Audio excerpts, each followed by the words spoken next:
Hello, everyone, and welcome back to the 2024 F1 Sim Racing World Championship, and welcome now to the races. We've had qualifying for Silverstone and Spa done and dusted, completed. And now we gear up, of course, for both of those races. I'm Mariana Bravo. I'll be taking you through this afternoon. And I'm joined by the wonderful Hayden Gullis and George Morgan. Guys, we're back. We're ready to actually get racing. How are you doing? Excited? Yeah, feeling good. We had a great qualifying session. A lot of mixed weather earlier on. And I'm sure we could potentially be seeing more of that today because obviously Silverstone and Spa, both tracks that usually are accustomed to a little bit of change in the weather. So maybe we're going to get some exciting changes in the racing later on there. And we've got a fantastic grid that we're going to be set up with for some fantastic racing. Indeed. George, how do you look back on the qualifying sessions? Yeah, it was certainly something special. I mean, we've witnessed two tracks that we know have, been built on the heritage and history of Formula One. Years gone by, Silverstone itself obviously pictured as the beacon of motorsports, certainly in the UK and also in parts of Europe too, and given the fact that it does and has existed for such a long period of time, and it's great to have it here in F1 Sim Racing, and certainly after bearing witness to what was a frightfully good qualifying session, some really volatile Q3 sessions too. It was, great to witness. It was indeed. And of course, we are very grateful for all of you who have been tuning in and joining us online as well. Make sure to keep in touch with us using the hashtag F1 Esports. Follow us across all the usual platforms. Now, we are going to dig into an array of penalties, warnings, and the like that we have had coming through since those qualifying sessions. We're going to try and run through them all for you, bring you up to speed so that you know where things stand ahead of these races. Let's start with Silverstone, because that, of course, is the first one that we qualified for. We've had several things come through. The first one, of course, was Jarno Opmeer, which we actually heard about yesterday after he left the rig and had his strong words, shall we say, about the VSC. 3-place grid penalty for unsportsmanlike conduct.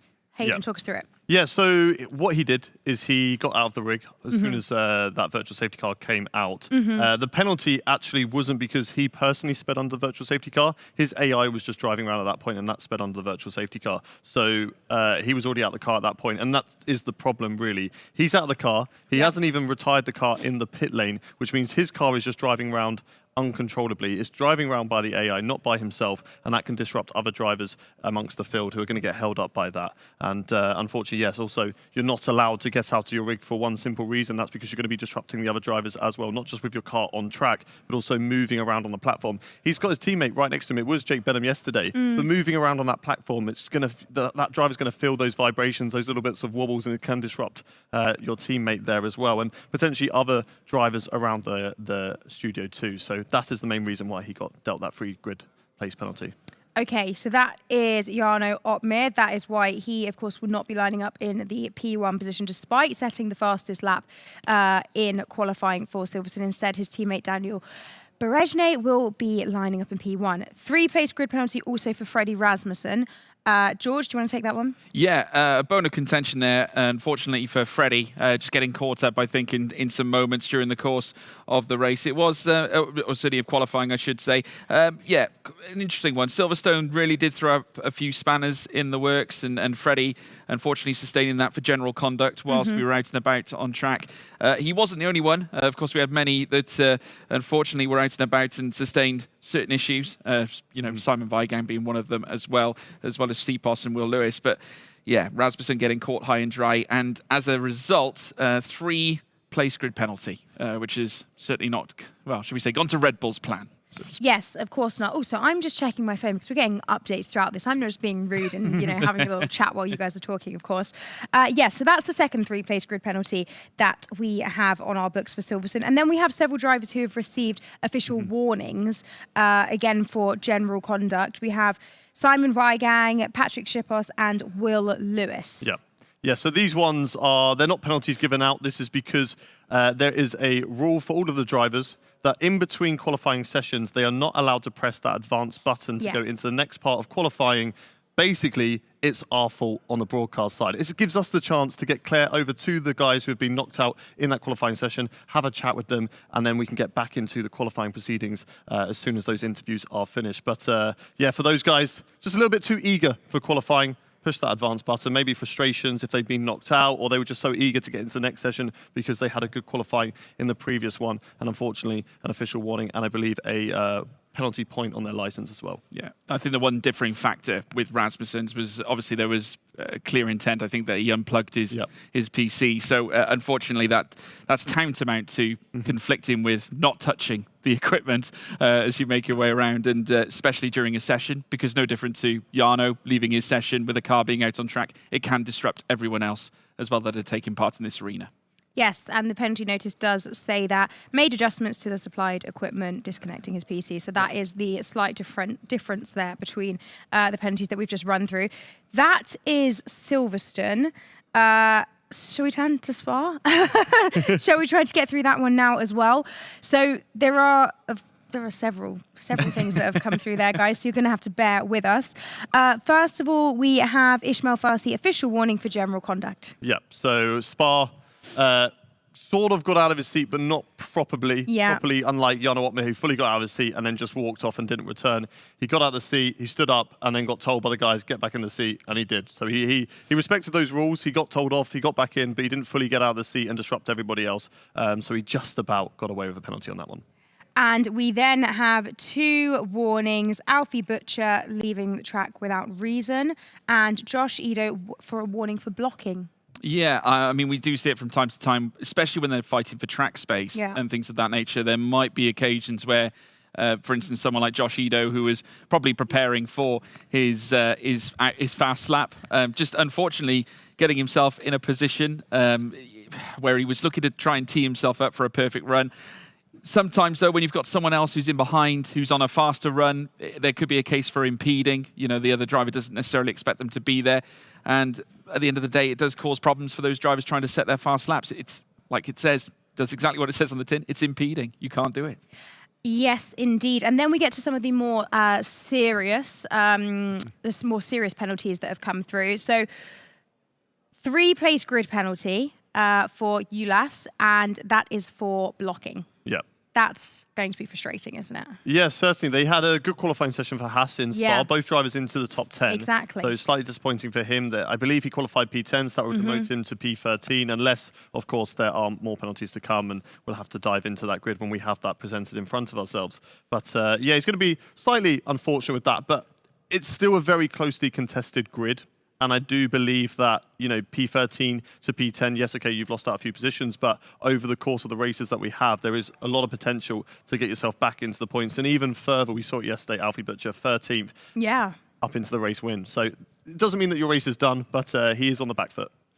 And then we also have a 3-place grid penalty for Thomas Ronha, which will be frustrating because he was set to be lining up on the front row, and now he is bumped down to P5. And again, blocking. Yeah, again, blocking shows itself up. We saw quite a few cars actually starting to bunch up, especially around Club and Vale Corner.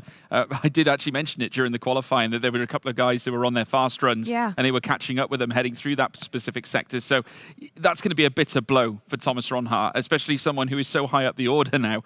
He's got more work to do, more cars to try and juggle here at the start at Silverstone, and especially when you consider the straights, it's surprisingly, in certain areas, very hard to overtake around Silverstone. So it's added extra impetus, extra struggle, really, for Thomas Ronha. And then finally, Philip, a 5-place grid penalty for blocking. 5-place rather than 3. That's going to, again, be very frustrating and hurt even more because it's the 5-place. Yeah, it all just depends on the extent of the blocking and how many, I suppose, are involved and how obvious it was. Obviously, if it's a case of miscommunication between the team, they're going to look a bit more lenient on it. And whilst it would still be a penalty, could be a 3-place grid penalty, it's not quite the sense of, okay, yeah, I'm just, you know, ignoring and not looking at where everybody else is and just driving in the middle of the track, even on a cool-down lap. Or if you're, you know, sometimes on a cool-down lap, you've got no fuel. So, but usually the game would ghost you, so that shouldn't be an issue. So clearly it's not an issue where he's run out of fuel. He's just coming back into the pits or on a warm-up lap. and he's just not really paying attention to what's around him. And unfortunately, 5 places further down the grid, which is not good for them. Not good at all. And that penalty, just to run you guys through that. So the ones that we've just talked through. So Ulas 3-place grid penalty, that knocks him down from P10 to P13. Thomas Ronhart, 3-place grid penalty, knocks him down from P2 to P5. And then Philip, that knocks him down from P15 to P20, which is going to hurt a little bit. So that's how penalties that we've talked through. And I mean, it's a lot for us to navigate through for the drivers who had, back-to-back qualifying and thought they sort of knew where they'd be lining up. They would have been planning their strategy around that.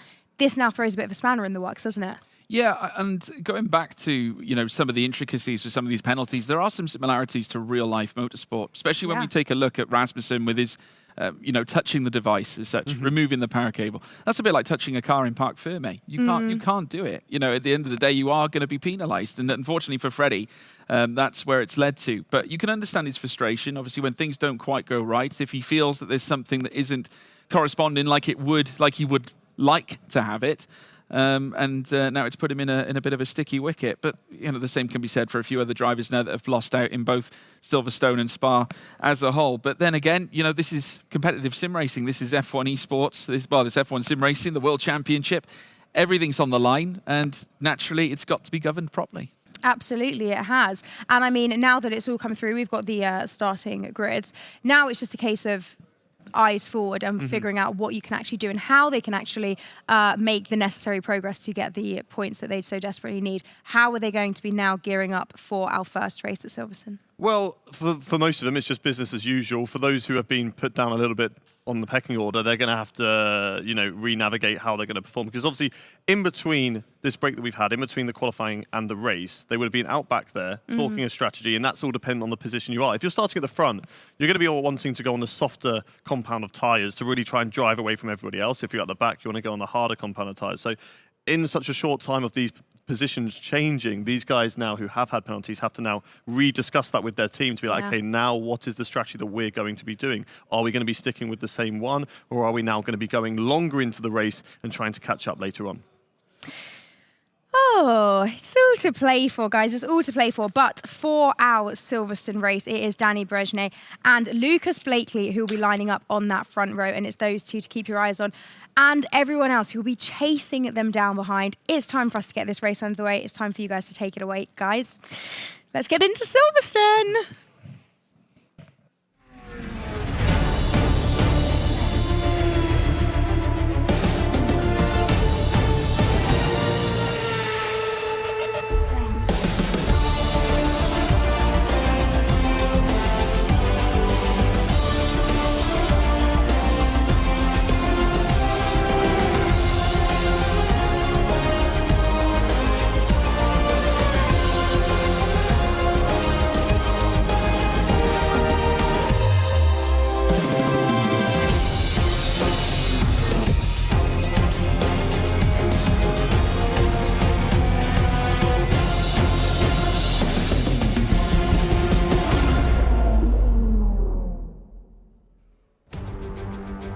Well, after a very busy qualifying session, we now revisit the Formula One Sim Racing World Championship calendar, this time for round 4 at Silverstone, a repurposed airfield that has now become a Grand Prix circuit ever since 1948 when it first opened, now existing with its 18 corners, 5.891 kilometers, that stretches to over 3.661 miles. Over 160,000 makes up the capacity around this circuit that surprisingly carries a little bit of elevation, but also at the same time some very tricky corners, but perfect corners as well in some occasions for overtaking. We've seen plenty of it in the past. The question is, can anyone be as successful around here as one Freddie Rasmussen, who has won it over the last 2 occasions back in 2021 and 2022? Here's the starting grid. John Evans starts from the back of the grid in P20, Will Lewis alongside him in 19th place. In 18th place, it's Philip Brezhnev for Alpine, with Simon Weigang in 17th for Aston Martin. In 16th place, it's Wilson Hughes alongside Patrick Schipos in 15th. In 14th place, we have Ulash Ozyorim after the grid penalty sent him down to 14th. Jed Norgrove in 13th place as well alike.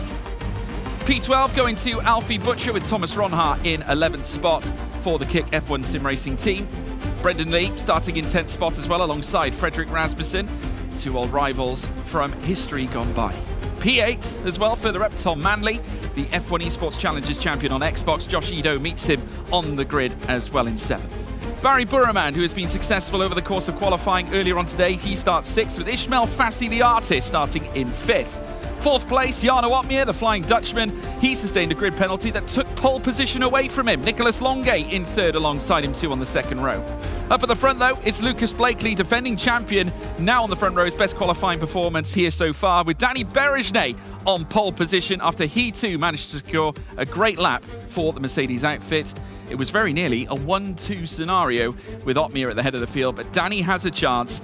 Take nothing away from his qualifying lap. It was sensational. But as we do get prepped, ready to go racing, of course, your commentators here, George Morgan. Joining me here, as always, the beautiful, stunning Hayden Gullis. Wow, look at that. Hello. Overcast conditions for today. Not so stunning is, of course, the sunny Silverstone. Not sunny at all, but low humidity. Doesn't look like there's any rain on the forecast at all. Little update that I've got in my ear since, well, whilst you were doing the starting grid. Freddie Rasmussen, that penalty has been removed. It's been rescinded. He has not been penalised. Instead, has been given he's just been given a warning for general conduct instead. So the appeal has gone through. Everybody working very, very hard at the moment behind the scenes. A lot of adjudication going on. And of course, it's very, very rushed with such a hectic schedule that we have. But they've managed to get that appeal through, and Freddie Rasmussen will be starting in his normal position, which of course was P9 from the qualifying. Yeah, one of the big characteristics about this track is that it has been on the calendar in the Formula One Sim Racing World Championship since 2018. Brendan Lee, who we currently see in shot, is its very first winner. He won it with Mercedes back then, and it would be Frederick Rasmussen who would meet him for 2nd place. Of course, Rasmussen would later on also win the race on 2 back-to-back occasions from 2021 onwards. Marcel Kiefer as well, historically also successful here. Of course, has since retired from the esport itself. And now we await, obviously, for the cars to line up onto the grid. You can cut the tension with a knife. The Earl Grey of world motorsport here at Silverstone, here in the region of Toaster. Can't wait for this one. Yeah, certainly can't. They're getting ready to go. So, George, over to you. Thank you, Hayden. Now 5 lights lit, should I say? But we'll put pedal to the metal anyway. And it is go, go, go, go, go. Danny Berejnay leads the way through towards turn 1. A great getaway as well, with Blakely now forming up in behind. Longay in 3rd. Opmeer now battling it out for 4th as Ismail Fassi looks to go onto the attack. A late break from Josh Ido. Now looking to try and lay down the hammer upon Barry Burman now as Fassi tries to tuck into the inside, trying to displace all of them here. Longay as well in the mix. He holds on to 3rd. Fassi, though, ahead of Opmeer. A reasonable start, but Berejnay still leads. Yeah, great start there from Ismail Fassi. A bit of a mixed strategy across the field. We've got the first 4 drivers on soft tyres. Jarno Opmeer opting for the mediums for the start of this race. Then you've got Josh Ido on softs. Tom Manley's also on soft. Further down the field, Wilson Hughes looking to make a lot of moves. He's just made one there on Patrick Sipos. He's on soft tyres as well. Then further back, a few drivers on the hards. Frederick Rasmussen's, though, on mediums. Jed Norgrove on mediums. We've also got Simon Weigang and John Evans on the medium tyres. The rest of those drivers on hards, looking to go long in this race, as we've got Freddie Rasmussen there looking to go on the attack. He has a couple of hard runners ahead of them. Brendan Lee at the moment, Barry Burman in this race, so he'll be looking to get past those guys as soon as possible and try and get as close to Jarno Opmeer, another driver who's on the exact same tyre as the Red Bull driver. Around the outside will always be a difficult manoeuvre. He does have the extra grip, but unfortunately the door is closed there from Brendan Lee, who's ahead in that kick team, heading down in towards the Club Vale section now. And it looks like they're all just very well behaved on this first lap. Yeah, they certainly are. Rasmussen trying to usher in a potential overtake already without even the power of DRS, as we're only on lap 2 of 26. And it's Danny Berejnay who still leads the way. Josh Ido, hot on the heels of Jarno Opmeer, still not leaving anything to chance of the Mercedes ahead of him. Once again, Mercedes and Red Bull dueling out on track. Further back, Wilson Hughes now managing to elevate himself ahead of Thomas Ronha in that battle over 14th place. Starting on the soft tyres, Wilson Hughes, who needs to make the most of them here. Rasmussen on the back of Brendan Lee, who is also donning the hard tyres. Interesting strat choices here, though, at this point, Hayden. We're seeing Burman and Lee in the top 10, both on hard tyres. If they can stay with the pack, this will help them later on. Yeah, certainly so. All they've got to do is just stick within the DRS of these guys and then try and hope they don't lose out too much time during the pit stop phase, because unfortunately, once they box from the soft tyres onto the hards, they're going to start to gain on the guys who are on the hards currently and then later on when they box onto softs, they're going to start to catch them back up. So a lot of overtaking is going to be necessary for Barry Borman and Brendan Lee if they want to get themselves up at the front. But of course, could be the best strategy for those guys to do it. The one that is interesting is Wilson Hughes further down the field. He just wants to get a move on through this field. We've got Jano Opmir coming under pressure from Josh Edu. Josh Edu is on the soft tyres, but again, unable to overtake in towards Stone. This is what we were kind of talking about earlier. There's no DRS activated. That'll be on the next lap because we're waiting, because of these DRS zones, there's no heavy braking points. It makes it harder to kind of send one up the inside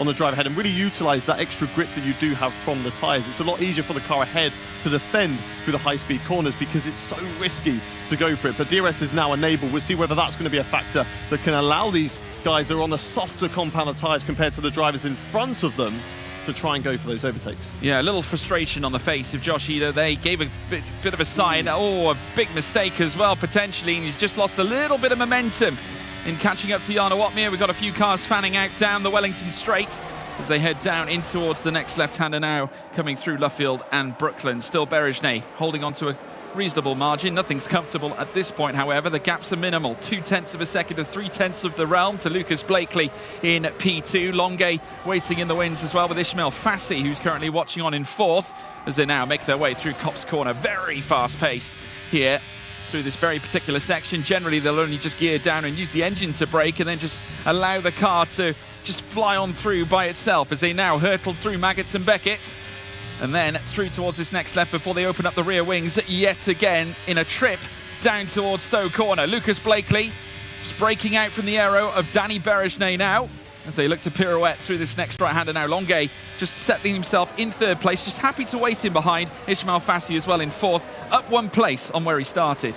If you're new to the world of F1 sim racing, first of all, welcome. It's happy to have you alongside with us. But the reason that they are pulling out the slipstream and not going for overtakes, you might be thinking, why aren't they getting in that slipstream trying to go for the overtake on the driver ahead? All they want to do right now is try and cool down the engine. They're so close to each other that it overheats that engine. That's going to ruin your top-end speed. So they're getting out of that slipstream, getting out of that toe of the car ahead to give them that fresh, clean air and cool the engine. Yeah, Ishmael Fassi now on the tail of Nicholas Longuet. Fassi's pace has been extraordinary over the last few races. He's had his challenges, but he's fought them off bravely. And for a newcomer to join the series and respond in the way that he has done, it's truly been electrifying to watch. Same could be said for the likes of Tom Manley and our recent race winner, Alfie Butcher as well. And we all saw the raw emotions from yesterday's race. And back again this time at Silverstone. They're going to look to try and strike the same imposition again on some of the many veterans in this field. That includes Danny Berejnay, who's up at the front. Has been here, part of the F1 Sim Racing Championship ever since 2018, even prior to that, you could say as well. But is certainly showing how talented he truly is. And this will be a welcome return. Could be vintage Danny Berejnay here this time around as they make their way through the field. 5 wins in the series since 2018 with 14 podiums in total for Berejnay, but Lucas Blakely pounces on him in through towards Stowe Corner and now takes P1 away here on lap 4. Yeah, Danny Berejnay no longer wants to be the leader of this train, so Lucas Blakely has instead decided to take that, and he's going to be, trying to drag the rest of the field along on these soft tyres, and that's of course what they need to do. They need to get away from those medium and hard runners when the pit stop phase to really benefit those guys. But at the moment, Lucas Blakely blitzing it a little bit. The gap is 0.4 at the moment. He's got away slightly from Danny Berejnay, but look at the battery on the Mercedes. He's completely calm. So patient at the moment. Nearly a full battery, nearly at 100%. There's no need to burn and utilize that at the moment. Looking further down the field, Thomas Ronha having a little battle there with Ulas, of course, dropping quite a few places from his start. Probably his worst qualifying performance he's ever done in F1 sim racing, being knocked out in Q2 and down the field, unfortunately losing positions at the start, is on hard tyres and has been jumped by a few guys who are on the softer of compounds. But it's not been a good day at Silverstone for Thomas Ronha. He'll be hoping for more success later on in this race, or also when we go to Spa. But Ishmael Fassi still putting the pressure on of Nicholas Longuet and staying in that train at the front at the moment. Yeah, there's a real battle happening between Barry Burman and Tom Manley as well. Burman trying to put those hards to work, and he was so close to Tom Manley's rear end. Of course, the 2 Italian constructors coming together, one from Faenza, one from Maranello, as they now burst through Maggots and Beckett and down the hanger straight this time around on lap 5 of 26. Still Blakely out in front, yet to be dismissed from the top, as now we see a little look down the inside from Ishmael Fassi, looking like the aggressor this time on Nicholas Longuet as they hurtle down towards Vale and Club Corner. They can't discount Jano Opmir though, who's hot on their tail, and he's on that medium tyre strat, the only medium tyre to feature in the top 7. Here's the race start, Hayden. Yeah, Jarno Opmeer having a fantastic drive at the moment, sticking with the back of the train. But let's take a look at a replay of what happened exactly at the start. Lucas Blakely and Danny Beresnay on the front row. Everyone got away very cleanly and just kind of filed into formation. Fassi there fighting wheel to wheel with Jarno Opmeer and getting the jump on the Mercedes drive. We also had Barry Borman and Josh Edo. They were going side by side as we went in towards the loop section. But let's have a watch on board with Jarno Opmeer. So, of course, being on those medium tyres, he's not going to get the greatest traction compared to the soft tyres that Ismail Fassi had. He's around the outside, but it's very brave to keep it around there. Then Jarno has the free braking zone. He's just got free air in front of him to brake into, but Fassi on those soft tyres has that better grip to stick it around the outside and get the inside into the loop corner, and by that point the move is done. It's a great move there from Ismail Fassi. Ulas has dropped down a couple of positions. Thomas Ronhaar now up into P13 in this race, and I'm wondering, at this stage of the race, the soft tyres, they've done 5 laps and nearly 6 laps to themselves. At what stage are we going to start to get to that 25% on the tyres when they start to drop off, of course? Tyre wear isn't as aggressive at Silverstone as it is at other circuits, but at some point they are going to drop off past that 25%, and then the mediums are going to look better, and we'll be able to tell when that happens because Jarno Opmeer will start to be making moves past Fassi.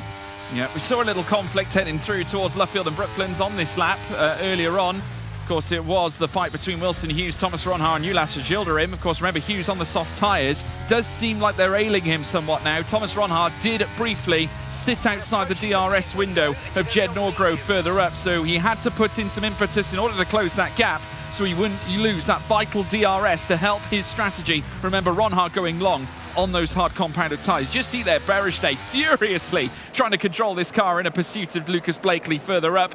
Jarno Opmeer still waiting 4/10 within Ismail Fassi right now, towing along Josh Edo and Tom Manley to boot. Barry Burman still ahead of Brendan Lee, who was hot on his heels with Freddie Rasmussen as well, just breaking out of that error once again. Brendan Lee as they hurtle through Luffield and Brooklands once again, this time on lap 7 of 26.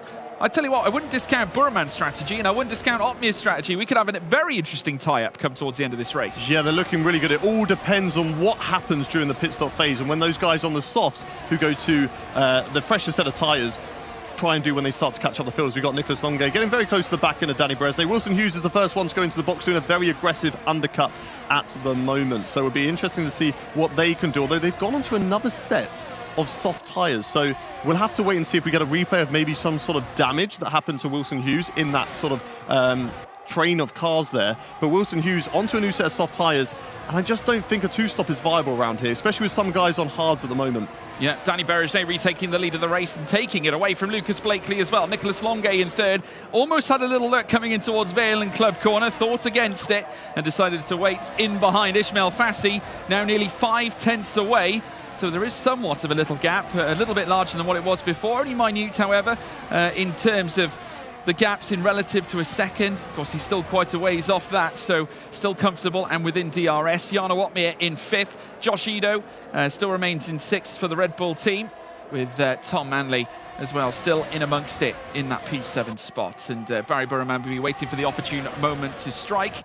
Being in DRS does give him that certain opportunity, and I'm sure that advantage, that distinct advantage that will come about when the pit stops do unfurl. We're on lap 8 of 26. Those on the softs might start thinking about their pit stop strategies, no doubt in the ears of their race engineers right now, trying to pick the right moment to decide to change compounds. But it's Beresnay out in front as they now hurtle through towards Maggots and Beckett. Blakely still hot on his tail, and I get a feeling there could be yet another switch. Longay might fancy his chances as well, because he's plugged right into the back of the Papaya McLaren as they now pivot, heading through now towards the hangar straight this time around. Rear wings open here for Blakely, like they are for Longay. Could we see a double overtake? We're going 3 wide, heading through towards Stoke Corner now. Blakely trying to hold it. He's in between the pair. Longay moves up to 2nd. Beresnay relegated to 3rd. Always dangerous when you go 3 wide through that section, especially on the exit. If one of the drivers decides he wants to come into the pit lane, he could be blocked if they're on the outside. But it was fantastic driving from all 3 of them. I thought Longay was going to fully back out of it on the inside, but still managed to just get past Danny Beresnay there. And fantastic driving from these guys. They're all just trying to push each other to get further up through the field.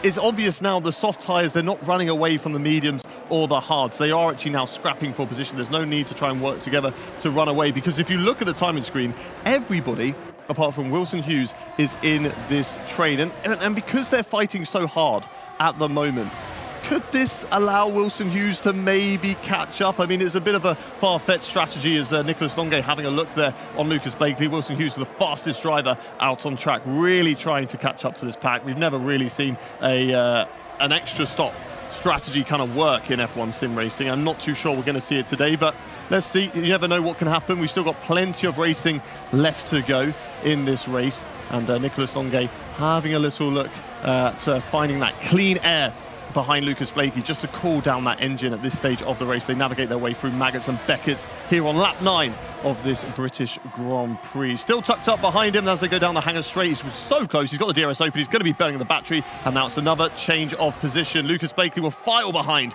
Nicholas Longuet, and they're just going to continue to keep on swapping positions until they decide to come into the pit lane. Yeah, Nicholas Longuet now coming in, so that's the immediate jump. Now, what I do want to say is that Wilson Hughes picking a fresh set of soft tyres, taking the first stop of all Wilson Hughes, he's now pretty much placed himself in the realms of a two-stop strategy, because he already did. He opened up on the softs, he's changed onto the softs, so he has to select another compound. So he's bound to a two-stop, is Wilson Hughes. Lucas Blakely still remains out on track. Jarno in second, so we've now seen Fassi, Manley, Longuet, Berejnay, as well as Ido all coming in. Rasmussen now on the tail of Brendan Lee, knows he has to do something now, as well as many of the other drivers that are going on the long strategies. If you're Barry and Brendan, as well as maybe Jarno right now, this is the time to push. Yeah, certainly. I'm just watching the track back at the moment. Wilson Hughes might actually get himself in front of that leading pack as he comes round the first corner now. It's going to be close. He's going to be right up behind Nicholas Longuet, and he is in that fight for the lead, which could potentially help his teammate. We saw some great team tactics last night at Spielberg, at the Austrian Grand Prix. We saw Ulas holding up the field to allow Lucas Blakely, to allow Alfie Butcher to break away. Now could we see that in the opposite direction with Wilson Hughes holding up that lead pack to help out Lucas Blakely, break that 1 second, allow him to run away because he's on faster tyres on those softs. So things could look good there for Lucas Blakely. We'll have to see how this strategy plays out as this race goes on. Freddie Rasmussen tucked up behind this little battle going on between Barry Burman and Brendan Lee. Brendan Lee getting the overtake there on Barry Burman. Maybe not the smartest move because he did lose a little bit of time through Stowe. There's got a few more cars navigating their way into the pit lane, and that of course is Lucas Blakely, who has now come into the box. So let's see where he comes out. Has Wilson Hughes managed to get in front of that lead pack and hold them up to get Lucas Blakely? A bit of a gap at the moment. Jarno Opmeer, though, has a nice comfortable lead, 1.7 seconds over the rest of the field, over Brendan Lee, who's on the hard tyres. He's going to be now trying to utilise those mediums, push them as far as he can possibly go with this gap, and hope that Brendan Lee and Barry Burman fight each other to put him at the best opportunity to fight for this race win. Yeah, and this is exactly what I meant by Jarno Opmeer trying to persevere and kicking on now, obviously off the back of the pit stops. This is where the medium tyre strategy is applied. Here comes Blakely now, and arrives out in behind Josh Ido. So there we have it, immediately pouncing on the Red Bull. Doesn't quite find an overtake opportunity. Ido covering him off, and at the same time trying to tackle Wilson Hughes as well. So no doubt we're going to be seeing, after this McLaren and Red Bull come together, surely there's going to be team orders at McLaren as we now wait and see them make their way down the Wellington Straight. Blakely now on the tail, and like we predicted, Blakely going straight through past Wilson Hughes. Yeah, he must have had some sort of damage because there's no real sort of team tactics there. He wasn't really able to fight that leading pack and hold them up and help out Lucas Blakely. Lucas Blakely going one lap over than those other drivers, has lost out of position. He's no longer at the front of this provisional lead train at the moment. So sadly for Wilson Hughes, be interested to find out what happened to him in this race. But I suspect it was some sort of damage within that train. Every driver was so close within each other. There was barely over a second gap between them. Now we're seeing a bit more than that because, of course, we have had some pit stops that have been made. Further up at the front, Jarno Opmeer, the gap now extending to 2 seconds, really utilising these medium tyres. Now, if those tyres did about 10, 11 laps, so we're suspecting that these guys on the mediums, on the hards, are going to be coming into the pit stop. I reckon around lap 16 to around lap 18, we could potentially see those guys go onto the softs, and then they're going to be trying to make their way through the field. Because right now, their tyres are going to be sort of close to the 25% region. They're going for that drop-off phase, and they're not going to have the best usage that they've had, obviously, earlier on in the race. And then you compare that to the guys who have pitted onto brand new medium tyres. They're going to be absolutely flying at the moment, and they are going to be closing up the gap. They will jump this pack, of course, even if some of the drivers who weren't ahead of them But later on in the race, those guys are going to have fresher tyres and they're going to be trying to get themselves through the field. So it's going to be a really interesting strategy race once again here in F1 Sim Racing. And you can't really call who's going to win at this stage because there's so many drivers in the mix. Yeah, absolutely right. Nicholas Longue, actually the net race leader right now, and Lucas Blakely haunting the rear wing on that Red Bull of Josh Ido, trying to find his way around out of Luffield and Brooklands, and now hurtling through the old paddock straight. Coming up next is Copse, which will send them through towards Maggots and Beckett. And this is where Blakely's going to try and strike, and a lovely exit coming out of Copse corner as they run wheel to wheel. Didn't need to linger there too much longer. Blakely powers on through ahead of Ido, and next on his list is Ismail Fassi. He's on the tail of the Williams now as they break down the hanger straight. Fassi, though, getting a lovely turn of foot. Blakely remaining in behind the Williams. Yeah, Josh Ido, you could see from the rear end of that car, his light was flashing, so running out of ERS there, and Lucas Blakely quite low on ERS as well, trying to get that overtake done. He's not quite as low as Josh Ido is. His light would not be flashing because he's still in the 20% region, but now he's going to need to build that battery back up, stay behind Fassi, and try and get with this front end pack. But obviously for him, he's going to want to get further up the field. We have got another driver in the pit lane, that is Barry Boromond, who is into the box at the moment. He's going to come out behind this pack that's fighting, that obviously boxed 3 laps early. He comes out behind Wilson Hughes. There is a bit of a gap, and for Barry Boromond, being on your own in this sense, yes, you've got free air, you can push as much as possible, but it's always nice if you have one other driver who was close to you to box. So like Brendan Lee would have been the perfect opportunity. Both drivers on hards can both go to mediums in this race, can box at the same time, switch positions, work together to catch back up to this pack that's already pitted. Yeah, and Jarno Opmeer being the tyre whisperer right now. 2.2 seconds now, the gap between he and Brendan Lee. Remember, it was around the realms of 1.7 earlier on when we last checked. So Opmeer getting the most out of those medium tyres as we now see Freddie Rasmussen all over the back of Brendan Lee, heading through Stowe Corner. Alfie Butcher down in 4th with Jed Norgrove yet again having a decent race as we now see more cars bailing into the pits. This time it's Alfie, I think Alfie Butcher's coming in. Yes, he is. Brendan Lee in the pits as well. He's not alone. Those two aren't alone at all. Patrick Sheepos in, so is Will Lewis, as we now see Danny Berejnay on the back here this time of Nicholas Longue as they fight for the net P1 placement. Now it'll be interesting to see where Brendan Lee and Alfie Butcher, Sheepos and Will Lewis come out. More importantly though, Brendan Lee as well as Alfie Butcher. Where will they come out in comparison to Nicholas Longue and Danny Berejnay? Will this strategy work? Will the overcut work in their favour as they come through towards turn 1? Lucas Blakely now comes through turn 1, still chasing after Ismail Fassi as now we see them cruise outwards, and by the looks of it, Lee well and truly behind. He's dropping behind Barry Burmand, in fact. Alfie Butcher will follow him through, but they do have fresher tyres. Yeah, it's no surprise, to be honest. Barry Burmand was in that same sort of fight with Brendan Lee on the same tyres. They were very close to each other, and they're going to be quite the way off. 5 seconds off. Now, okay, now maybe Wilson Hughes can do a job here to try and fight them, but again, Barry Burmand has now got past, and I think Brendan Lee is going to be right hot on the heels of Wilson Hughes, trying to get past him as soon as possible. But 5 seconds is the gap. They've obviously got 3-lap younger tyres for Barry Burmand. It's going to be 4-lap younger tyres for the rest of the pack. Brendan Lee, Alfie Butcher, Patrick Sheepos, and Will Lewis. Will Lewis having a strong race, I would say, so far at the moment. Obviously jumping in very late on, not really having the opportunity to practice and get himself acclimatized to this setting and his sim rig, but to be still on the back of the train, and for him, he's just got to be opportunistic, try and see if he can pick off any position. We've got more drivers coming into the pit lane. Freddie Rasmussen, Jed Norgrove there as well, Thomas Ronhar, as these guys are squabbling still at the front of the net provisional lead of this race. You've got Danny Berejnay, who's now just taken that net lead of the race. Nicholas Longue net second, and Ismail Fassi net third. But I've of course got Lucas Blakely hot on the heels. Look at the battery there from Ismail Fassi at 80%. Freddie Rasmussen opting for the soft tyres, going to take them 11 laps in this race. You've also got Jed Norgrove there on the softs too, so they're going to be absolutely flying now. But they should probably come out of the box around that cluster of cars that had Barry Burham and Brendan Lee, and I think it's actually going to be behind those guys. Freddie Rasmussen on the track map is going to come out just behind Patrick Sheepos there. There they are, down in P16, but they have the softer compound of tyre compared to those guys on the medium. So they now need to absolutely blitz it, utilise those tyres, try and get past that little cluster, and then catch up to those provisional leaders. Right, we've just now confirmed that obviously Jarno Opmeer is going for that Hail Mary, medium soft surely, off the back of Freddie Rasmussen's decision. Now, Danny's controlling the pace here. So how much can we bet on the fact that he's likely going to try and help his teammate at the same time? a potential Mercedes 1-2?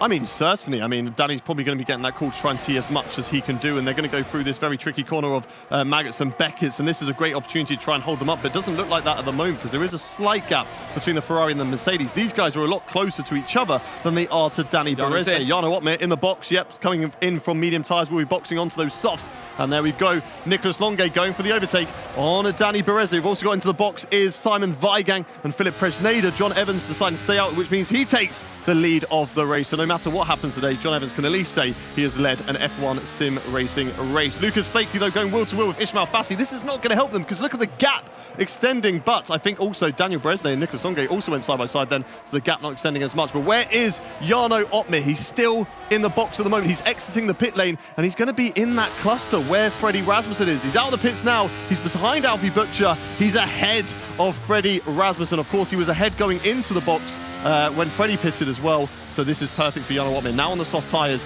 he is the first driver on those soft tyres, but how good are their pace going to be to try and catch up to those leaders? Yeah, and what's imperative as well is that he has got DRS, obviously on the cars above, obviously Alfie Butcher, but this is such a sensitive time in this race. 10 laps to go, including this one. Ismail Fassi still on the tail here this time of Lucas Blakely. Blakely getting the move done, heading through the final sector on the previous lap. Let's take a look at a replay here with Fassi. First of all, there was the move from Nicholas Longuet, who dived down the inside of Danny Berezne, but it all came to pass coming down in towards Vale and Club Corner. Of course, we all saw Blakely overtaking Fassi, heading through that final sector. But yes, here on lap 16 of 26, we've got Fassi in 5th, in behind Ido. So it's Red Bull still occupying with a car in 6th place, further down Rasmussen in 12th, as now they sprint through Stowe Corner. Now John Evans coming into the box, so now we'll see Nicholas Longuet no doubt take the absolute lead of the race here now at this time. Brendan Lee still above Barry Burman now here, with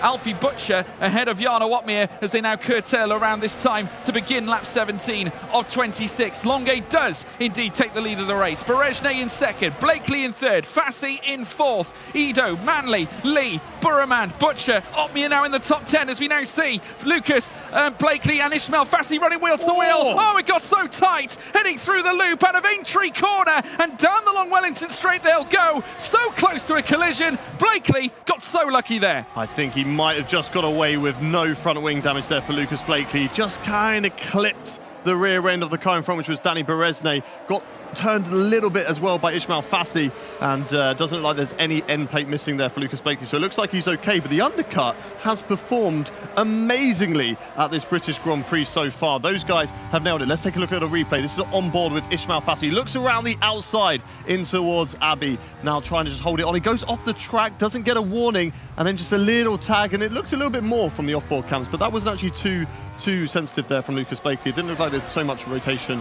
for him. But Jarno Opmeer making a few moves. He's passed Barry Burman. He's got Brendan Lee in his sights at the moment, 2 tenths behind, and he needs to get a move on. Those guys are catching up to this provisional lead pack, but it just depends on whether those soft tyres are going to have enough in them once they catch up to then overtake. But Jarno Opmeer overtakes Brendan Lee, and he now leads this train that is hunting down the leaders. Two-time champions dueling it here around the Earl Grey of World Motorsport. Formula One was born at this very track, as we now see Jarno Opmeer sprinting around the final 2 corners here. He's going to try and make the Hail Mary strategy work. He takes the fastest lap as we now begin lap 18 of 26. Tom Manley sits in front of him. Yet another young upstart that he's going to try and topple here this time around. Philip Presneda now taking the fastest lap of the race, and Opmeer on a charge. He's now within DRS on Tom Manley.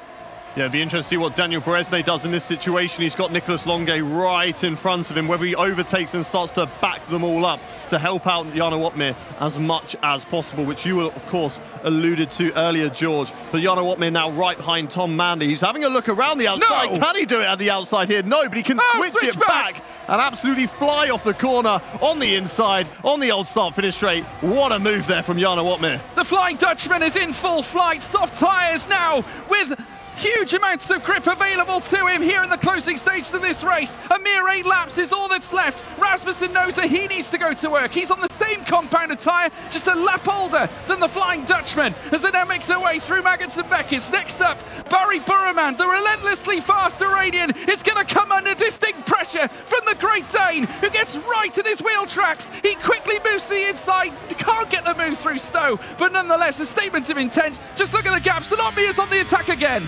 Yeah, Freddie Rasmussen trying to do what Jarno Opmeer is, and he goes up the inside into Club and Vale, but Barry Broman will now have the inside, so he's got to have the grip around the outside. Barry squeezes him right up to the edge of the circuit, but keeps it fair. He's still on the track. There's still wheel to wheel, and this is not going to help Freddie Rasmussen with this strategy at all. He needs to get past Barry as soon as possible. Jarno Opmeer has overtaken Josh Edu further up ahead, and his teammate has now overtaken Barry Broman, but Barry's still holding it in there. He's going to have the inside line as they go into the loop, but Freddie Rasmussen with that grip around the outside, can he pull it off? Yes, he can, and he's now up into 9th position in this race. But Jarno Opmeer has now overtaken Ismail Fassi. He's into P4, and he is hunting down this race win. We've got plenty of laps left to go. Surely he's going to take it. Rasmussen making, I would classify, one of the moves of the race, heading down in towards Village, in towards the loop. A stellar switch back, and he found the momentum coming off the back of fellow Red Bull Academy member Jed Norgrove. Opmeer now for an assault into the podium equation, takes down a champion named Lucas Blakely. They come together, Jarno tasting potential victory, and he's only got 3 laps of wear on these soft tyres. Strap yourselves in, folks,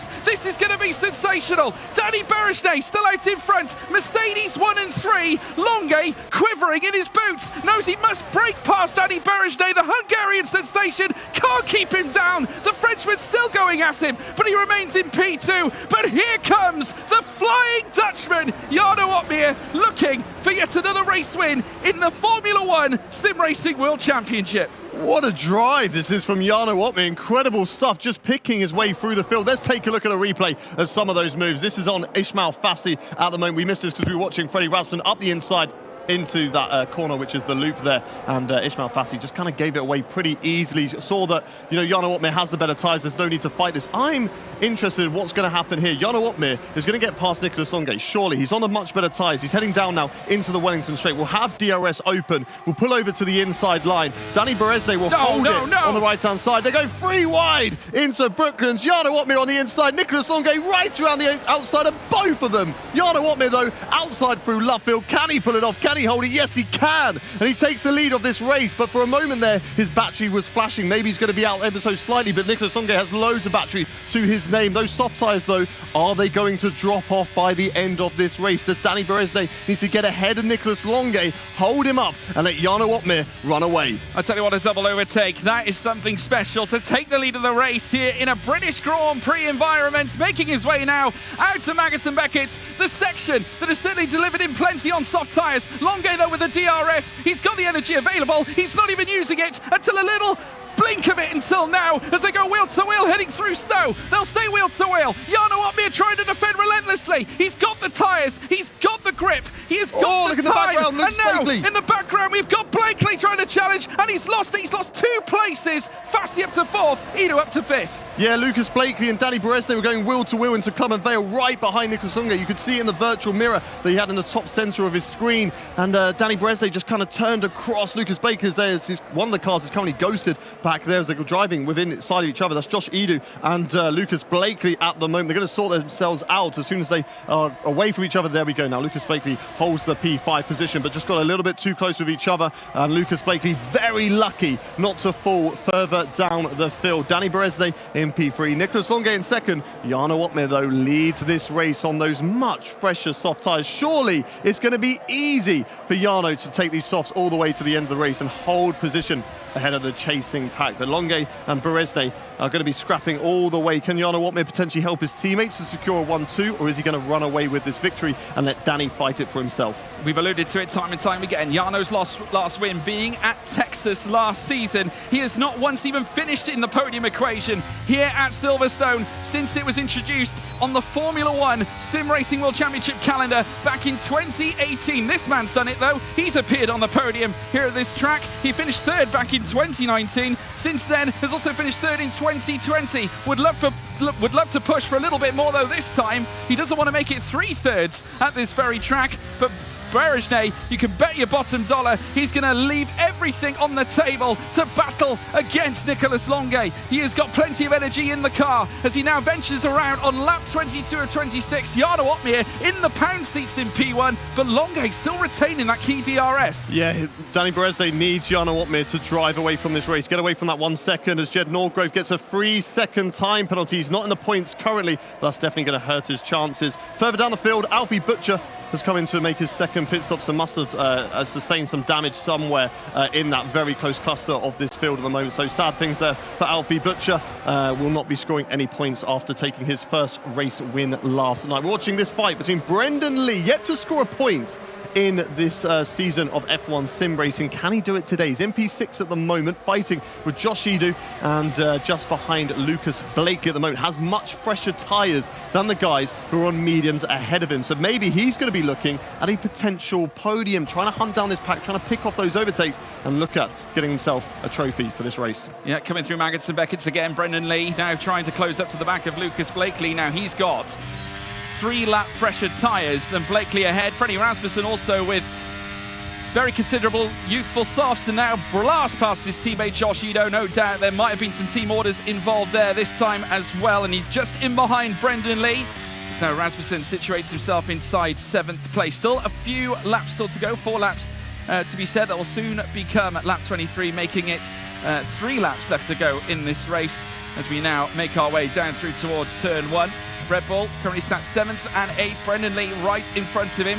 He's got 2 champions ahead. Of course, Rasmussen not yet a champion, but he's been runner-up in the championship so many times, you wouldn't believe it. As we now see him making his way through the loop now. Just saw there the red marker as Thomas Ronhaar goes on the attack, this time of his teammate Josh Edo, as they now look to come down the Wellington Straight, and Ronhaar got him. Yeah, he's completed the move, the lovely move there from Thomas Ronhaar. Nearly drove into the back, though, of Freddie Rasmussen, but timed it to perfection to get that overtake on the Red Bull. And he's also going to be looking to make his way up through the field. I don't believe his tyres, though, are as fresh as Freddie Rasmussen, or at least they're the same, lap hole tyres. But of course, Freddie Rasmussen is on those softs. But however, if they have gone past that 25% window, then Thomas Ronhaar will have that benefit being on the medium. So it'd be interesting to see which one of those two is going to have the upper hand at this stage of the race. This is Lucas Blakely, who the reigning F1 sim racing champion. He's in P5 at the moment.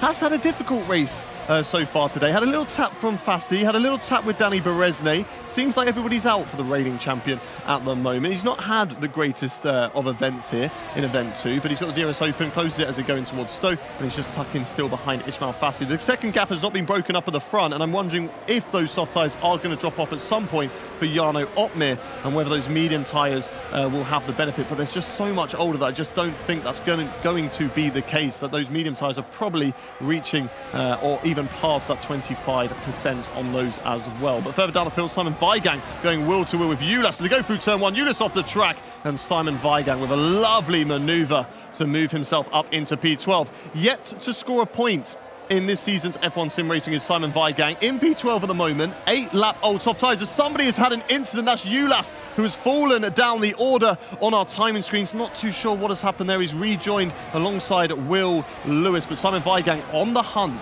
for his first points in this season of F1 sim racing. Yeah, and they're not alone as well. John Evans fighting it out. Ulas Yildirim ahead of Will Lewis here this time as they battle over P17.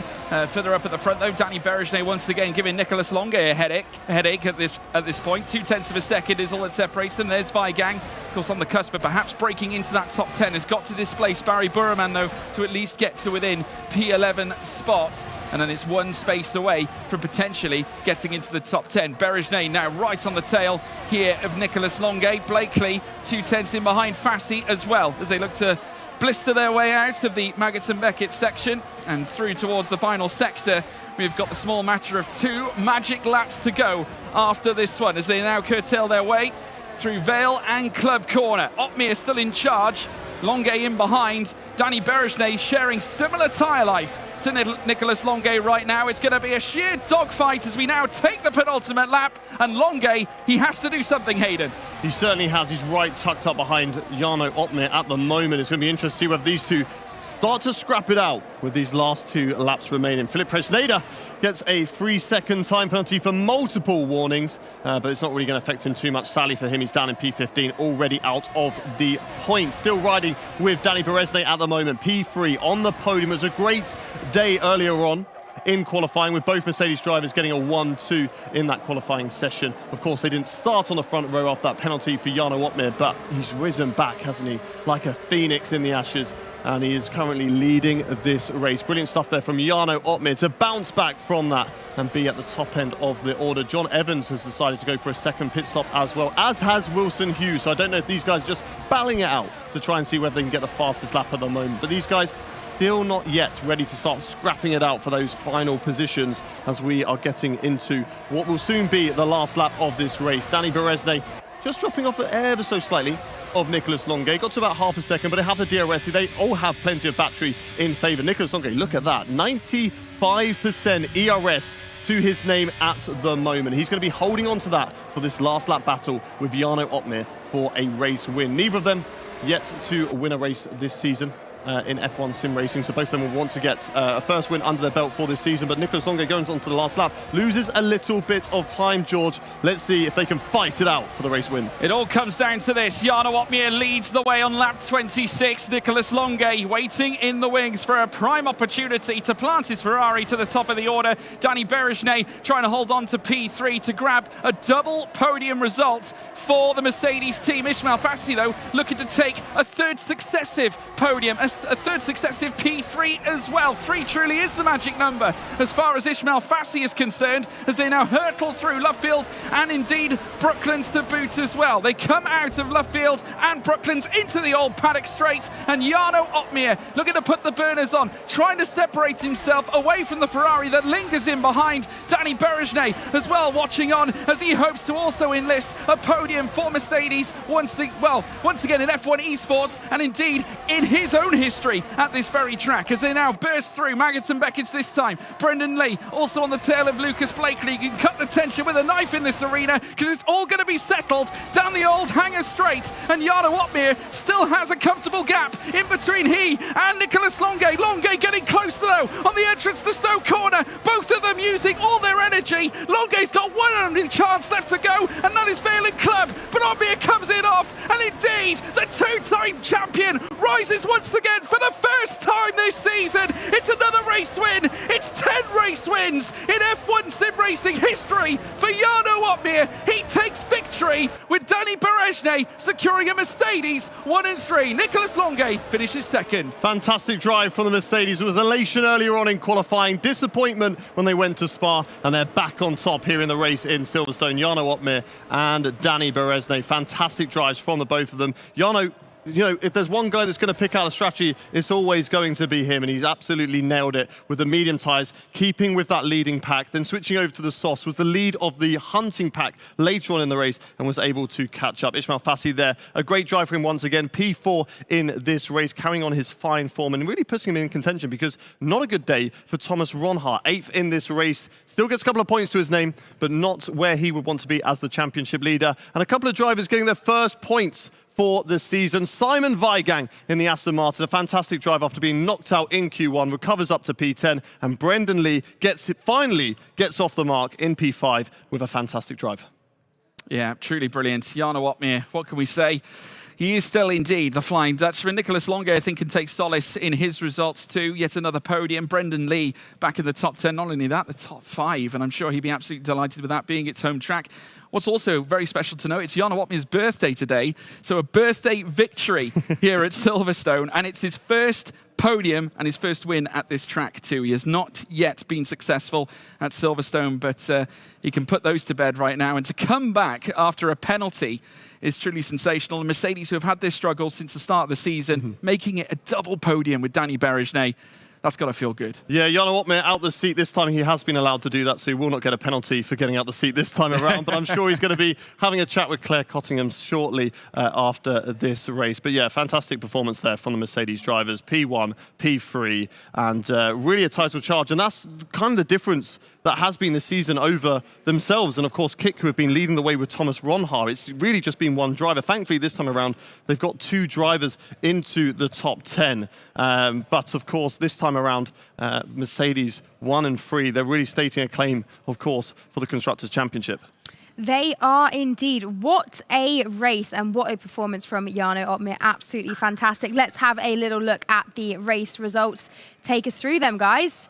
Yeah, leading the way, of course. We saw it. Jarno Opmeer, fantastic drive, puts himself on the top, gets 25 points as well as the fastest lap, so an extra point will go to him too. Nicolas Longuet on the podium with a P2 and Danny Beresne as well, third position. Ismail Fassi, the rookie that's kind of been an absolute sensation so far this season. 2 podiums yesterday, a P4 to start his tally today, and we'll see what he can do from further back later on at Spa. Brendan Lee, P5 in the points. Lucas Blakely, good drive from him. A little bit of argy-bargy going on outside, out on the track there, finishes in P6. Freddie Ralston recovers to P7 with Thomas Ronha also in P8, Josh Edu P9, and Simon Weigang getting the final championship point and getting his first championship point. A little bit of disappointment there from Barry Broman, but he'll be hoping to bounce back later on as we go to Spa, and he'll be starting from pole position. Patrick Stipos in P12, Tom Manley P13, then we've got Jed Norgrove, Philip Presneda, Will Lewis with his debut, jumping into the sim with only 20 minutes of practice in P16, not last in the field, so he'll be happy with that. Kept it nice and clean, did exactly what he needed to do.